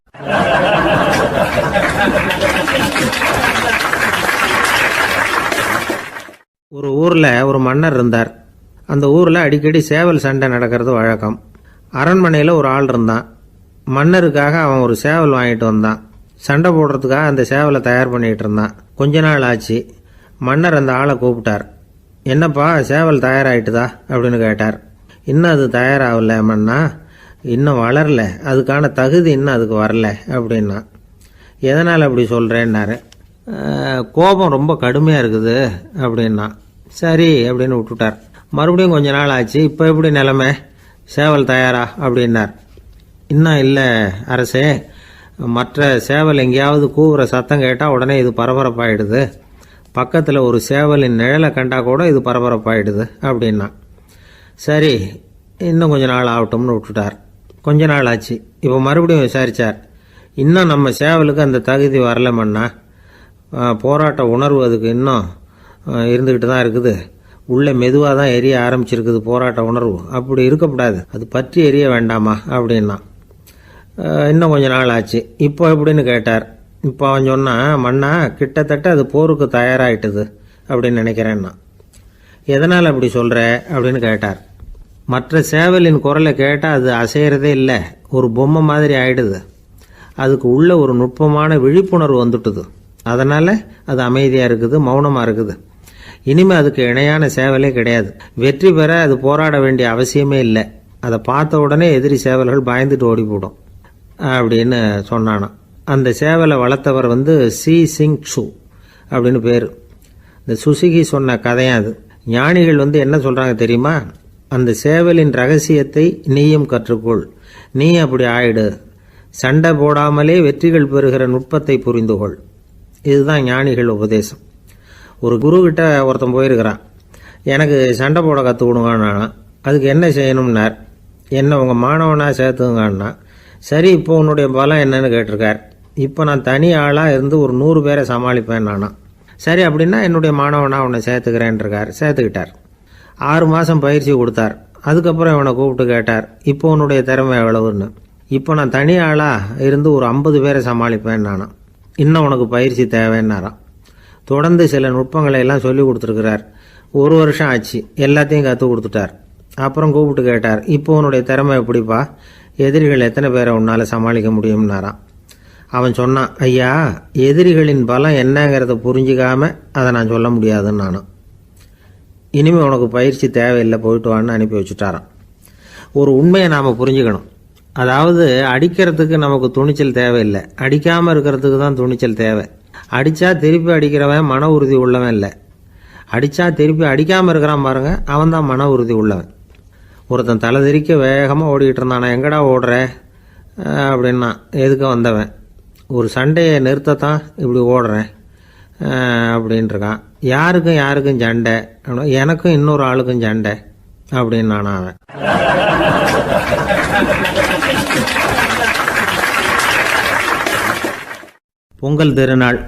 பொங்கல் திருநாள்னா இது ஏதோ அறுவடை திருநாள் அப்படின்னு சொல்லுவோம். அதாவது வருஷம் பூரா நாம் பாடுபட்டு அதனுடைய பலனை அனுபவிக்கிற நாள் அப்படிங்கிறது நாம் சொல்லிகிட்டு இருக்கிறது. இது முக்கியமாக இது ஒரு நன்றி அறிவிப்பு நாள் அப்படின்னு சொல்லுவாங்க. இன்றைக்கி நிறைய நன்றி அறிவிப்பு கூட்டம்லாம் நடந்துக்கிட்டு இருக்குல்ல, அது மாதிரி விவசாயிகள் நடத்துகிற ஒரு நன்றி அறிவிப்பு விழா இது. யாருக்கு நன்றி சொல்கிறாங்கன்னா, ஆதவனுக்கு. அதாவது சூரியன் இல்லைன்னா விவசாயம் இல்லை. அதனால் ஆதவனுக்கு நன்றி செலுத்துகிற நாளாக இந்த பொங்கல் திருநாளை நாம் கொண்டாடுறோம். அதாவது இந்த பொங்கலில் விவசாயிகள்கிட்டேருந்து நிறைய பண்புகளை நாம் தெரிஞ்சுக்க வேண்டிய நாள் இது. விவசாயிகள் அவங்க விவசாயம் முன்னேறி இருக்கிற அளவுக்கு விவசாயிகளுடைய வாழ்க்கை தரம் முன்னேறலை. அந்த அளவுக்கு அவர்கள் நாட்டுக்காக உழைச்சிக்கிட்டு இருக்கிறாங்க. அந்த காலத்திலே அதை பற்றி ஒரு கதை சொல்கிறது உண்டு. ஒரு வயசான ஆள் நிலத்தில் ஏறு உழுதுகிட்டு இருந்தாராம். கிழிஞ்சு போன ஒரு சின்ன துண்டை தான் இடுப்பில் கட்டியிருந்தாராம். தலையில் ஒரு கந்தலை சுற்றி இருந்தார். உடம்பு பூரா சேரு, ரொம்ப ஏழை. ஏறு ஓட்டிகிட்டு இருக்கிறவர் வேறு எப்படி இருப்பார்? இருந்தாலும் அந்த ஆள் ரொம்ப ஜாலியாக பாட்டு பாடிக்கிட்டே ஏறு உழுதுகிட்டு இருந்தாராம். உடம்புல தான் அவர் ஏழையை தவிர மனசில் ஒரு ஏழையாக தெரியல. அந்த சமயத்தில் அந்த நாட்டு ராஜா அந்த பக்கமாக குதிரை மேலே வந்தாராம். வேட்டைக்கு போயிட்டு பரிவாரங்களோடு திரும்பி வந்துக்கிட்டு இருக்கிறார். ரொம்ப செல்வ செழிப்பில் இருக்கிற ராஜா அவர் இந்த வயசான விவசாயியை பார்த்துருக்கார். இந்த ஆள் ரொம்பவும் ஏழைங்கிறது அவர் பார்த்தாவே பளிச்சுன்னு தெரியுது. கட்டிக்கிறதுக்கு நல்ல துணி இல்லை, உடம்போ இழைச்சி போயிருக்குது, வயிறு முதுகில் போய் ஒட்டிக்கிட்டு இருக்கு, கண்ணு குழி விழுந்து போயிருக்குது. ஆனாலும் முகத்தை பார்த்தா சந்தோஷமாக இருக்கிற மாதிரி இருக்குது. இவ்வளோ உற்சாகமாக பாடிக்கிட்டு இருக்கிறாரே அப்படின்னு ஆச்சரியமாக நினச்சி பார்த்தார் அந்த ராஜா. சரி, அவர்கிட்ட கொஞ்சம் பேச்சு கொடுத்து பார்க்கலாம் அப்படின்னு முடிவு பண்ணார். ஐயா பெரியவரே, இப்படி கொஞ்சம் வர முடியுமான்னாராம். பொழுது போகிறதுக்குள்ளே நான் இந்த வயல் பூரா உழவு ஓட்டி ஆகணும், அதனால் பேசுகிறதுக்கு நேரம் இல்லை அப்படின்னாராம் அந்த பெரியவர். என்ன அவ்வளவு அவசரமாக? மீதி இருந்தால் நாளைக்கு உழுதக்கூடாதா? அது சரி, உனக்கு எத்தனை ஏக்கர் நிலம் இருக்குது அப்படின்னு விசாரிச்சிருக்கார் ராஜா. எனக்குன்னு சொந்தமாக உள்ளங்கை அளவு கூட நிலம் கிடையாது. இது எங்கள் முதலாளியோட நிலம். இதை பூராவும் உழுது முடித்தாதான் அவர் கூலி கொடுப்பார். நான் கூலிக்கு உழுதுகிட்டு இருக்கிறேன். உங்ககிட்ட பேசிக்கிட்டு இருந்தால் அவருக்கு துரோகம் பண்ணது மாதிரி ஆகிடும் அப்படின்னாராம். ராஜா குதிரையை விட்டு கீழே இறங்கினார். வரப்பில் நடந்து அந்த பெரியவர்கிட்டே போனாராம். சரி, ஒரு நாள் பூரா உழுதா உனக்கு எவ்வளவு கூலின்னு கேட்டிருக்கார். 8 அணா கூலி கிடைக்கும்னாராம் அவர். இது ரொம்ப காலத்துக்கு முன்னாடி நடந்த ஒரு சம்பவங்கிறதுனால அப்போ 8 அணா கூலிங்கிறது ரொம்ப பெருசு. இருந்தாலும் அதுவும் அந்த ராஜாவுக்கு பெரிய கூலியாக தெரியல. இவ்வளவு தானா, இதை வச்சுக்கிட்டு நீ எப்படி காலம் தள்ளுற அப்படின்னாராம். ஒன்றும் கவலை இல்லை அப்படின்னாராம் அவர். ராஜாவுக்கு ரொம்ப ஆச்சரியமாக போச்சு. 8 அணா கூலி வாங்குகிற இந்த ஆள் கவலை இல்லாமல் இருக்கிறார், ஏராளமான வசதியோடு இருக்கிறன்னா கவலை இல்லாமல் வாழ முடியலையே அப்படின்னு நினச்சி பார்த்துருக்கார். அது சரி, 8 அணாவில் எப்படி குடும்பம் நடத்துகிற அப்படின்னு கேட்டாராம். எனக்கு கிடைக்கிற 8 அணாவில் 2 அணா குடும்பத்துக்கு செலவழிக்கிறேன், 2 அணா பழைய கடனுக்கு கொடுக்குறேன், 2 அணா தர்மம் செய்கிறேன், 2 அணா வட்டிக்கு கொடுக்குறேன், ஒரு குறையும் இல்லைன்னாராம். ராஜாவுக்கு ஒன்றும் புரியல.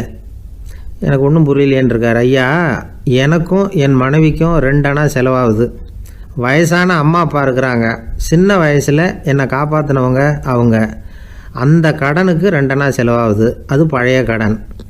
என் தங்கச்சி ஒருத்தி ஆதரவு இல்லாத நிலைமையில் தன்னுடைய மகனோட என் வீட்டில் இருக்கிறா. அவளுக்கும் அவள் மகனுக்கும் 2 அணா செலவு பண்ணுறேன், அது தர்மம். எனக்கு 2 பிள்ளைங்க இருக்கிறாங்க, அவங்களுக்கு 2 அணா செலவு பண்ணுறேன், அது வட்டிக்கு கொடுக்கறது மாதிரி. பிற்காலத்தில் அவங்க எங்களை காப்பாற்றுவாங்க. அந்த வகையில் நான் திருப்தியோடு வாழ்ந்துக்கிட்டு இருக்கிறேன் அப்படின்னாராம். ராஜாவுக்கு அர்த்தம் புரிய ஆரம்பிச்சுதான். அந்த பெரிய நிலத்தை விலை கொடுத்து வாங்கி அந்த பெரியவருக்கே தானமாக கொடுத்துட்டாராம். இப்போ உழுதவருக்கே நிலம் சொந்தமாகிட்டுது. அன்னையிலேருந்து அரசனுக்கும் ஆறுதல் கிடைச்சிதான். இப்படி ஒரு கதை சொல்லுவாங்க. 8 அணா வருமானத்தை வச்சுக்கிட்டு எப்படி காலத்தை தள்ளுறதுன்னு சொல்கிறதுக்காக இந்த கதையை சொல்கிறதாக யாரும் தப்பாக நினச்சிக்கக்கூடாது. கிடைக்கிறத எப்படி பங்கு போடுறார், எப்படி திருப்தியாக வாழறார் அப்படிங்கிறது தான் முக்கியம். அது மாதிரி இன்றைக்கு இந்த பொங்கல் திருநாளில் உழவர்கள் மனசு மகிழ்ச்சியாக இருந்ததுன்னா அது எல்லாரும் மகிழ்ச்சியாக இருக்கிறது மாதிரி அர்த்தம்.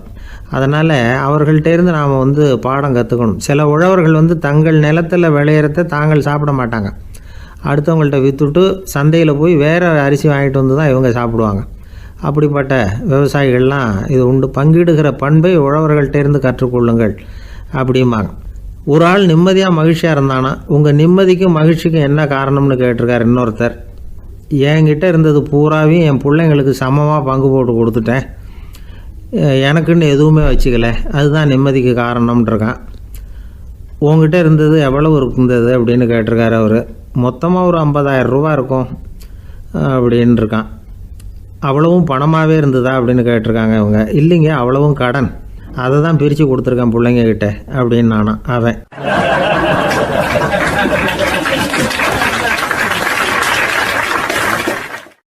எது ரொம்பவும் கஷ்டமான காரியம் அப்படின்னு கேட்டார் ஒருத்தர். ஒருத்தருக்கு ஒருத்தர் சண்டை போடாமல் இருக்கிறது தான் ரொம்ப கஷ்டமான காரியம் அப்படின்னு தோணுது.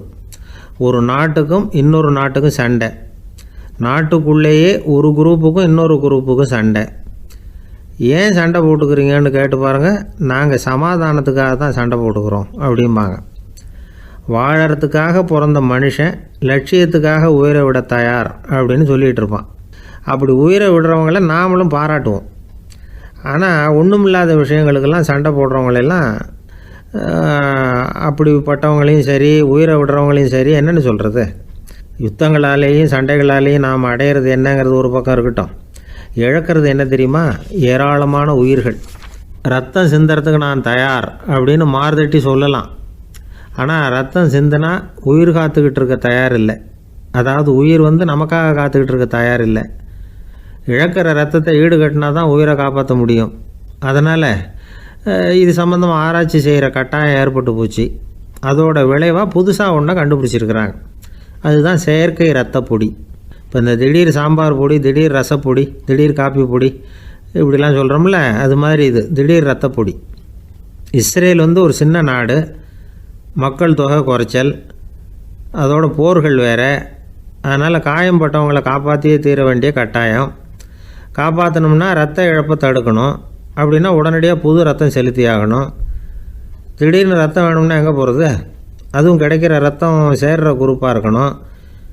ஒரு வேடிக்கை பார்த்தீங்களா, நான் வேறு குரூப்பு நீ வேறு குரூப்புன்னு இவன் சண்டை போடுறான். இதில் அடிபட்டவனுக்கு ரத்தம் கொடுக்க போனால் அதுலேயும் அது வேறு வேறு குரூப்பாக இருக்குது. அது ரத்தமும் வேறு வேறு குரூப்புன்னு சொல்லிகிட்டு இருக்குது. எந்த குரூப்பு ரத்தம் வேணும், அது உடனடியாக கிடைக்கலன்னா என்ன பண்ணுறது? இப்படிப்பட்ட கஷ்டம்லாம் நமக்கு வந்துடுது. இதுக்காக தான் விஞ்ஞானிகள் இந்த ரத்த பொடியை கண்டுபிடிச்சிருக்கிறாங்க. அதாவது ஒரு ஆள் அடிபட்டு போட்டான்னு வச்சுங்களேன், அவனுக்கு ரத்தம் கிடைக்கல, உடனே என்ன பண்ணலாம்?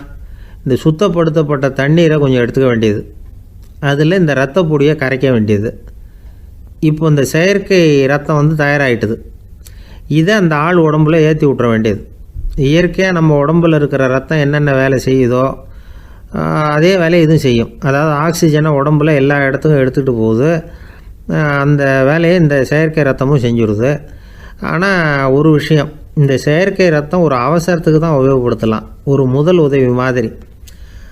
அதை அப்படியே நிரந்தரமாக விட்டுற முடியாது. பின்னாடி வந்து தேவையான குரூப்பு உண்மையான ரத்தம் கிடைச்ச உடனே அதை செலுத்திக்கணும். உண்மையான ரத்தத்தை 20லேருந்து 40 நாள் வரைக்கும் தான் பாதுகாக்க முடியும். அதுவும் குளிர்பதன பெட்டியில். அதுக்குள்ளே உபயோகப்படுத்தலைன்னா அது வீணாக போயிடும். இந்த ரத்த பொடி அப்படி இல்லை, எவ்வளோ நாள் வேணும்னாலும் அப்படியே வச்சுருக்கலாம். குளிர்பதன பெட்டியும் தேவையில்லை. ஆனால் ஒன்று, இது தண்ணியில் கலந்து செயற்கை ரத்தமாக ஆக்கிவிட்டா அதோட வலு 72 மணி நேரம் தான், அதாவது 3 நாள். அதுக்குள்ளே அந்த ஆசாமியை எங்கேயாவது ஆஸ்பத்திரிக்கு தூக்கிட்டு போய் உண்மையான ரத்தத்தை கொடுத்துடணும். சண்டையில் அடிபடுறவங்க, சாலை விபத்தில் அடிபடுறவங்க, இவங்களுக்கெல்லாம் அவசரத்துக்கு கை கொடுத்து உதவுறது இந்த செயற்கை ரத்த பொடி. அதுக்கப்புறம் நாம் கொடுக்குற ரத்தம் தான் அவங்கள காப்பாற்றணும். இன்றைக்கி வந்து ரத்தத்தை தானமாக கொடுக்க தயாராக இருக்கிற நல்ல உள்ளங்கள் ஏராளம். எவ்வளவு ஆக்சிடெண்ட்டு, ஆப்ரேஷன், இதில் சம்மந்தப்பட்டவங்களை வந்து காப்பாற்றுறது நாம் தானமாக கொடுக்குற ரத்தம் தானே. ஒரு ஆக்சிடெண்ட்டு, ஒரு ஸ்கூட்டர் ஒரு ஆள் மேலே மோதி விட்டுது, பார்த்து வரக்கூடாதா அப்படின்னா அந்த ஆள், நீ தான் பார்த்து நடக்கணும், ஏன்னா 20 வருஷமாக நான் அந்த ஸ்கூட்டரை ஓட்டிகிட்டு இருக்கிறேன் அப்படின்னானா இவன். இதுக்கு அவன் சொன்னானா, நீ தான் பார்த்து ஓட்டணும், ஏன்னா 40 வருஷமாக நான் இப்படி நடந்துக்கிட்டு இருக்கிறேன் அப்படின்னானா.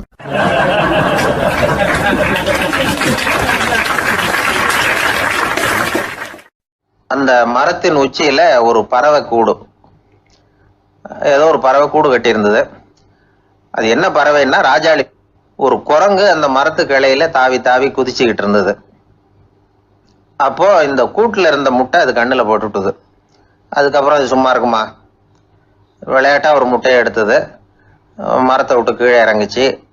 கீழே ஒரு குப்பை மேட்டில் ஒரு கோழி சில முட்டைகளை அது பாட்டுக்கு இட்டு வச்சிருந்தது. குரங்கு தன் கையில் இருந்த ராஜாளி பறவையோட முட்டையை அந்த கோழி முட்டைகளோட சேர்த்து போட்டுட்டு போயிட்டுது. கோழி வந்தது, பார்த்தது, அதுக்கு ஒன்றும் வித்தியாசம் புரியல. தன்னுடைய முட்டைகளோடு சேர்த்து அந்த ராஜாளி முட்டையையும் சேர்த்து அடைகாத்துது. கொஞ்ச நாளில் குஞ்சுகள்லாம் பொரிச்சுது, எல்லாம் முட்டை விட்டு வெளியில் வந்தது. ராஜாளி பறவையோட குஞ்சு அந்த கோழி குஞ்சுகளோடவே சேர்ந்து வளர்ந்தது. மற்ற கோழி குஞ்சுகள் போலவே இதுவும் குப்பையை கிளறிச்சு புழு பூச்சிகளை சாப்பிட்டுது. காக்கைகள் தாக்கிறதுக்கு வந்ததுன்னா மற்ற கோழி குஞ்சுகள் மாதிரியே இதுவும் பயந்து போய் தாய் கோழியின் சிறகுகளுக்கு உள்ளே வந்து ஒளிஞ்சிக்கும். இப்படியே கொஞ்ச காலம் போச்சு. குஞ்சுகள்லாம் வளர்ந்து பெருசாகிட்டுது. சிலது சேவல்களாச்சு, சிலது கோழிகளாச்சு. அந்த ஒன்று மட்டும் ராஜாளி ஆச்சு. ஆனால் ஒரு விஷயம், தான் ஒரு ராஜாளிங்கிறது அந்த பறவைக்கு தெரியாது. தன்னையும் ஒரு கோழின்னே அது நினச்சிக்கிட்டு இருக்கு. அப்படி நினச்சிக்கிட்டு குப்பை மேட்டை கிளறிக்கிட்டு இருக்கு. ஒரு நாள் சாயந்தர நேரம் இந்த ராஜாளி பறவை கீழே அது பாட்டுக்கு வழக்கம் போல் குப்பையை கிளறிக்கிட்டு இருக்குது. அப்போ அண்ணாந்து பார்க்குது. வானத்தில் உயரத்தில் கூட்டமாக ராஜாளி பறவைகள் உல்லாசமாக வட்டம் அடித்து பறந்துக்கிட்டு இருக்கு. அதே இது பார்க்குது. இதுக்கு மனசுக்குள்ளே ஏக்கமாக போச்சான். அப்போது இதுக்கு ஆண்டவன் பேரில் கோபம் வந்துதான். ஆண்டவனுக்கு என் பேரில் ஏன் இந்த ஓர வஞ்சனை, என்னையும் ஒரு ராஜாளியாக படைச்சிருந்தா நானும் கூட இந்நேரம் ஆகாயத்தில் உல்லாசமாக பறந்துக்கிட்டு இருப்பேனே அப்படின்னு நினச்சி வருத்தப்பட்டு தான். இது வேடிக்கையாக இருக்குல்ல. ஒரு வகையில் பார்த்தா நாம் கூட இந்த ராஜாளி பறவை மாதிரி தான் வாழ்ந்துக்கிட்டு இருக்கோம் அப்படிங்கிறார் ஒரு உளவியல் நிபுணர். நம்மால் எவ்வளவு வேலை செய்ய முடியும் அப்படின்னு நாம் நினச்சிக்கிட்டு இருக்கிறோமோ அதை விட பல மடங்கு நம்மால் வேலை செய்ய முடியுமா, பல மடங்கு வேகமாகவும் வேலை செய்ய முடியும் அப்படிங்கிறார் அவர். நம்முடைய முழுமையான பலம் என்னங்கிறது நமக்கே தெரியறதில்ல, அதுதான் கஷ்டம். நம்முடைய பலம் தெரியாததுனால தான் நாம் எதுக்கு எடுத்தாலும் பயந்துக்கிட்டு இருக்கிறோம். ஒரு ஆள் இருந்தான், அவனுக்கு எப்படின்னா கோழியை கண்டா பயப்படுவான். ஏன் கோழியை கண்டா பயம்னா, அவனுக்கு மனசுக்குள்ள தான் ஒரு புழுன்னு நினைப்பு. தன்னை ஒரு புழுவாக நினைக்கும் பொழுது, புழுன்னா கோழி வந்து கொத்தும்ல, அதனால கோழியை கண்டு பயப்பட ஆரம்பிச்சிட்டான். இவன் நடுங்கிடுவான். எதிரில் கோழி வந்ததுன்னா உடம்பு பூரா நடுங்க ஆரம்பிச்சிடும். வீட்டில் இருக்கிறவங்க பார்த்தாங்க. இவனை அழைச்சிட்டு போய் ஒரு மனநோய் மருத்துவமனையில் சேர்த்துட்டாங்க. அங்கே உள்ள டாக்டர் இவருக்கு சிகிச்சையெல்லாம் கொடுத்தார். ஒரு வாரம் இவனை தங்க வச்சு வேண்டிய சிகிச்சையெல்லாம் கொடுத்து மன ரீதியாக அவனை மாற்றி சரி இனிமேல் நீ வீட்டுக்கு போகலாம்னு சொல்லி அனுப்பி வச்சார். வீட்டுக்கு புறப்பட்டான். அப்போ சொன்னார், இதை பாருப்பா, நீ வீட்டுக்கு போகலாம், நேராக வீட்டுக்கு போ, நல்லா ஞாபகம் வச்சுக்கோ, இனிமே நீ ஒரு புழு கிடையாது, மனுஷன், தைரியமாக புறப்படு, போயிட்டு வா அப்படின்னு சொல்லி வழி அனுப்பி வச்சார். சரிங்க டாக்டர்னு சொல்லிவிட்டு இவன் புறப்பட்டு போனான். பாதி வழி போயிருப்பான். லேசாக நிமிர்ந்து பார்க்குறான், எதிரில் ஒரு கோழி வந்துக்கிட்டு இருக்கு. அது பாட்டுக்கு சாதாரணமாக நடந்து வந்துக்கிட்டு இருந்தது. அவ்வளவுதான், இவன் உடம்பு கிடுகிடுன்னு ஆட ஆரம்பிச்சுட்டுது. திரும்பி ஓடி வந்துட்டான். டாக்டர் கேட்டார், ஏன்ப்பா திரும்பி ஓடி வந்துட்டேன்னு. பாதி தூரம் போயிட்டேன் டாக்டர், எதிரில் ஒரு கோழி வந்துக்கிட்டு இருக்குது, அதான் பயமாக இருந்தது, வந்துட்டேன்னா. டாக்டருக்கு ஒரு மாதிரி ஆகிடுது. அவர் சொன்னார், இதை பாருப்பா, நான் தான் சொன்னேனே, நீ ஒரு புழு இல்லை, மனுஷன், இனிமேல் நீ புழு கிடையாது, நீ ஒரு மனுஷன், நீ ஒரு புழு இல்லைங்கிறது இன்னமும் உனக்கு புரியலையா அப்படின்னார் டாக்டர். நான் புழு இல்லைங்கிறது எனக்கு தெரிஞ்சுட்டுது டாக்டர், இது அந்த கோழிக்கு தெரியுமான்னு தெரியலையே அப்படின்னா. இவெல்லாம் எந்த காலத்தில் மாறுறது? அதனால் வாழ்க்கையில் வெற்றி பெறணும் அப்படின்னு நினைக்கிறவங்க யாராக இருந்தாலும் தன்னுடைய பலம் என்ன அப்படிங்கிறத முதல்ல புரிஞ்சுக்கணும். தன்னுடைய சக்தியை புரிஞ்சுக்கிட்டவன் வெற்றி பெறுவது நிச்சயம்.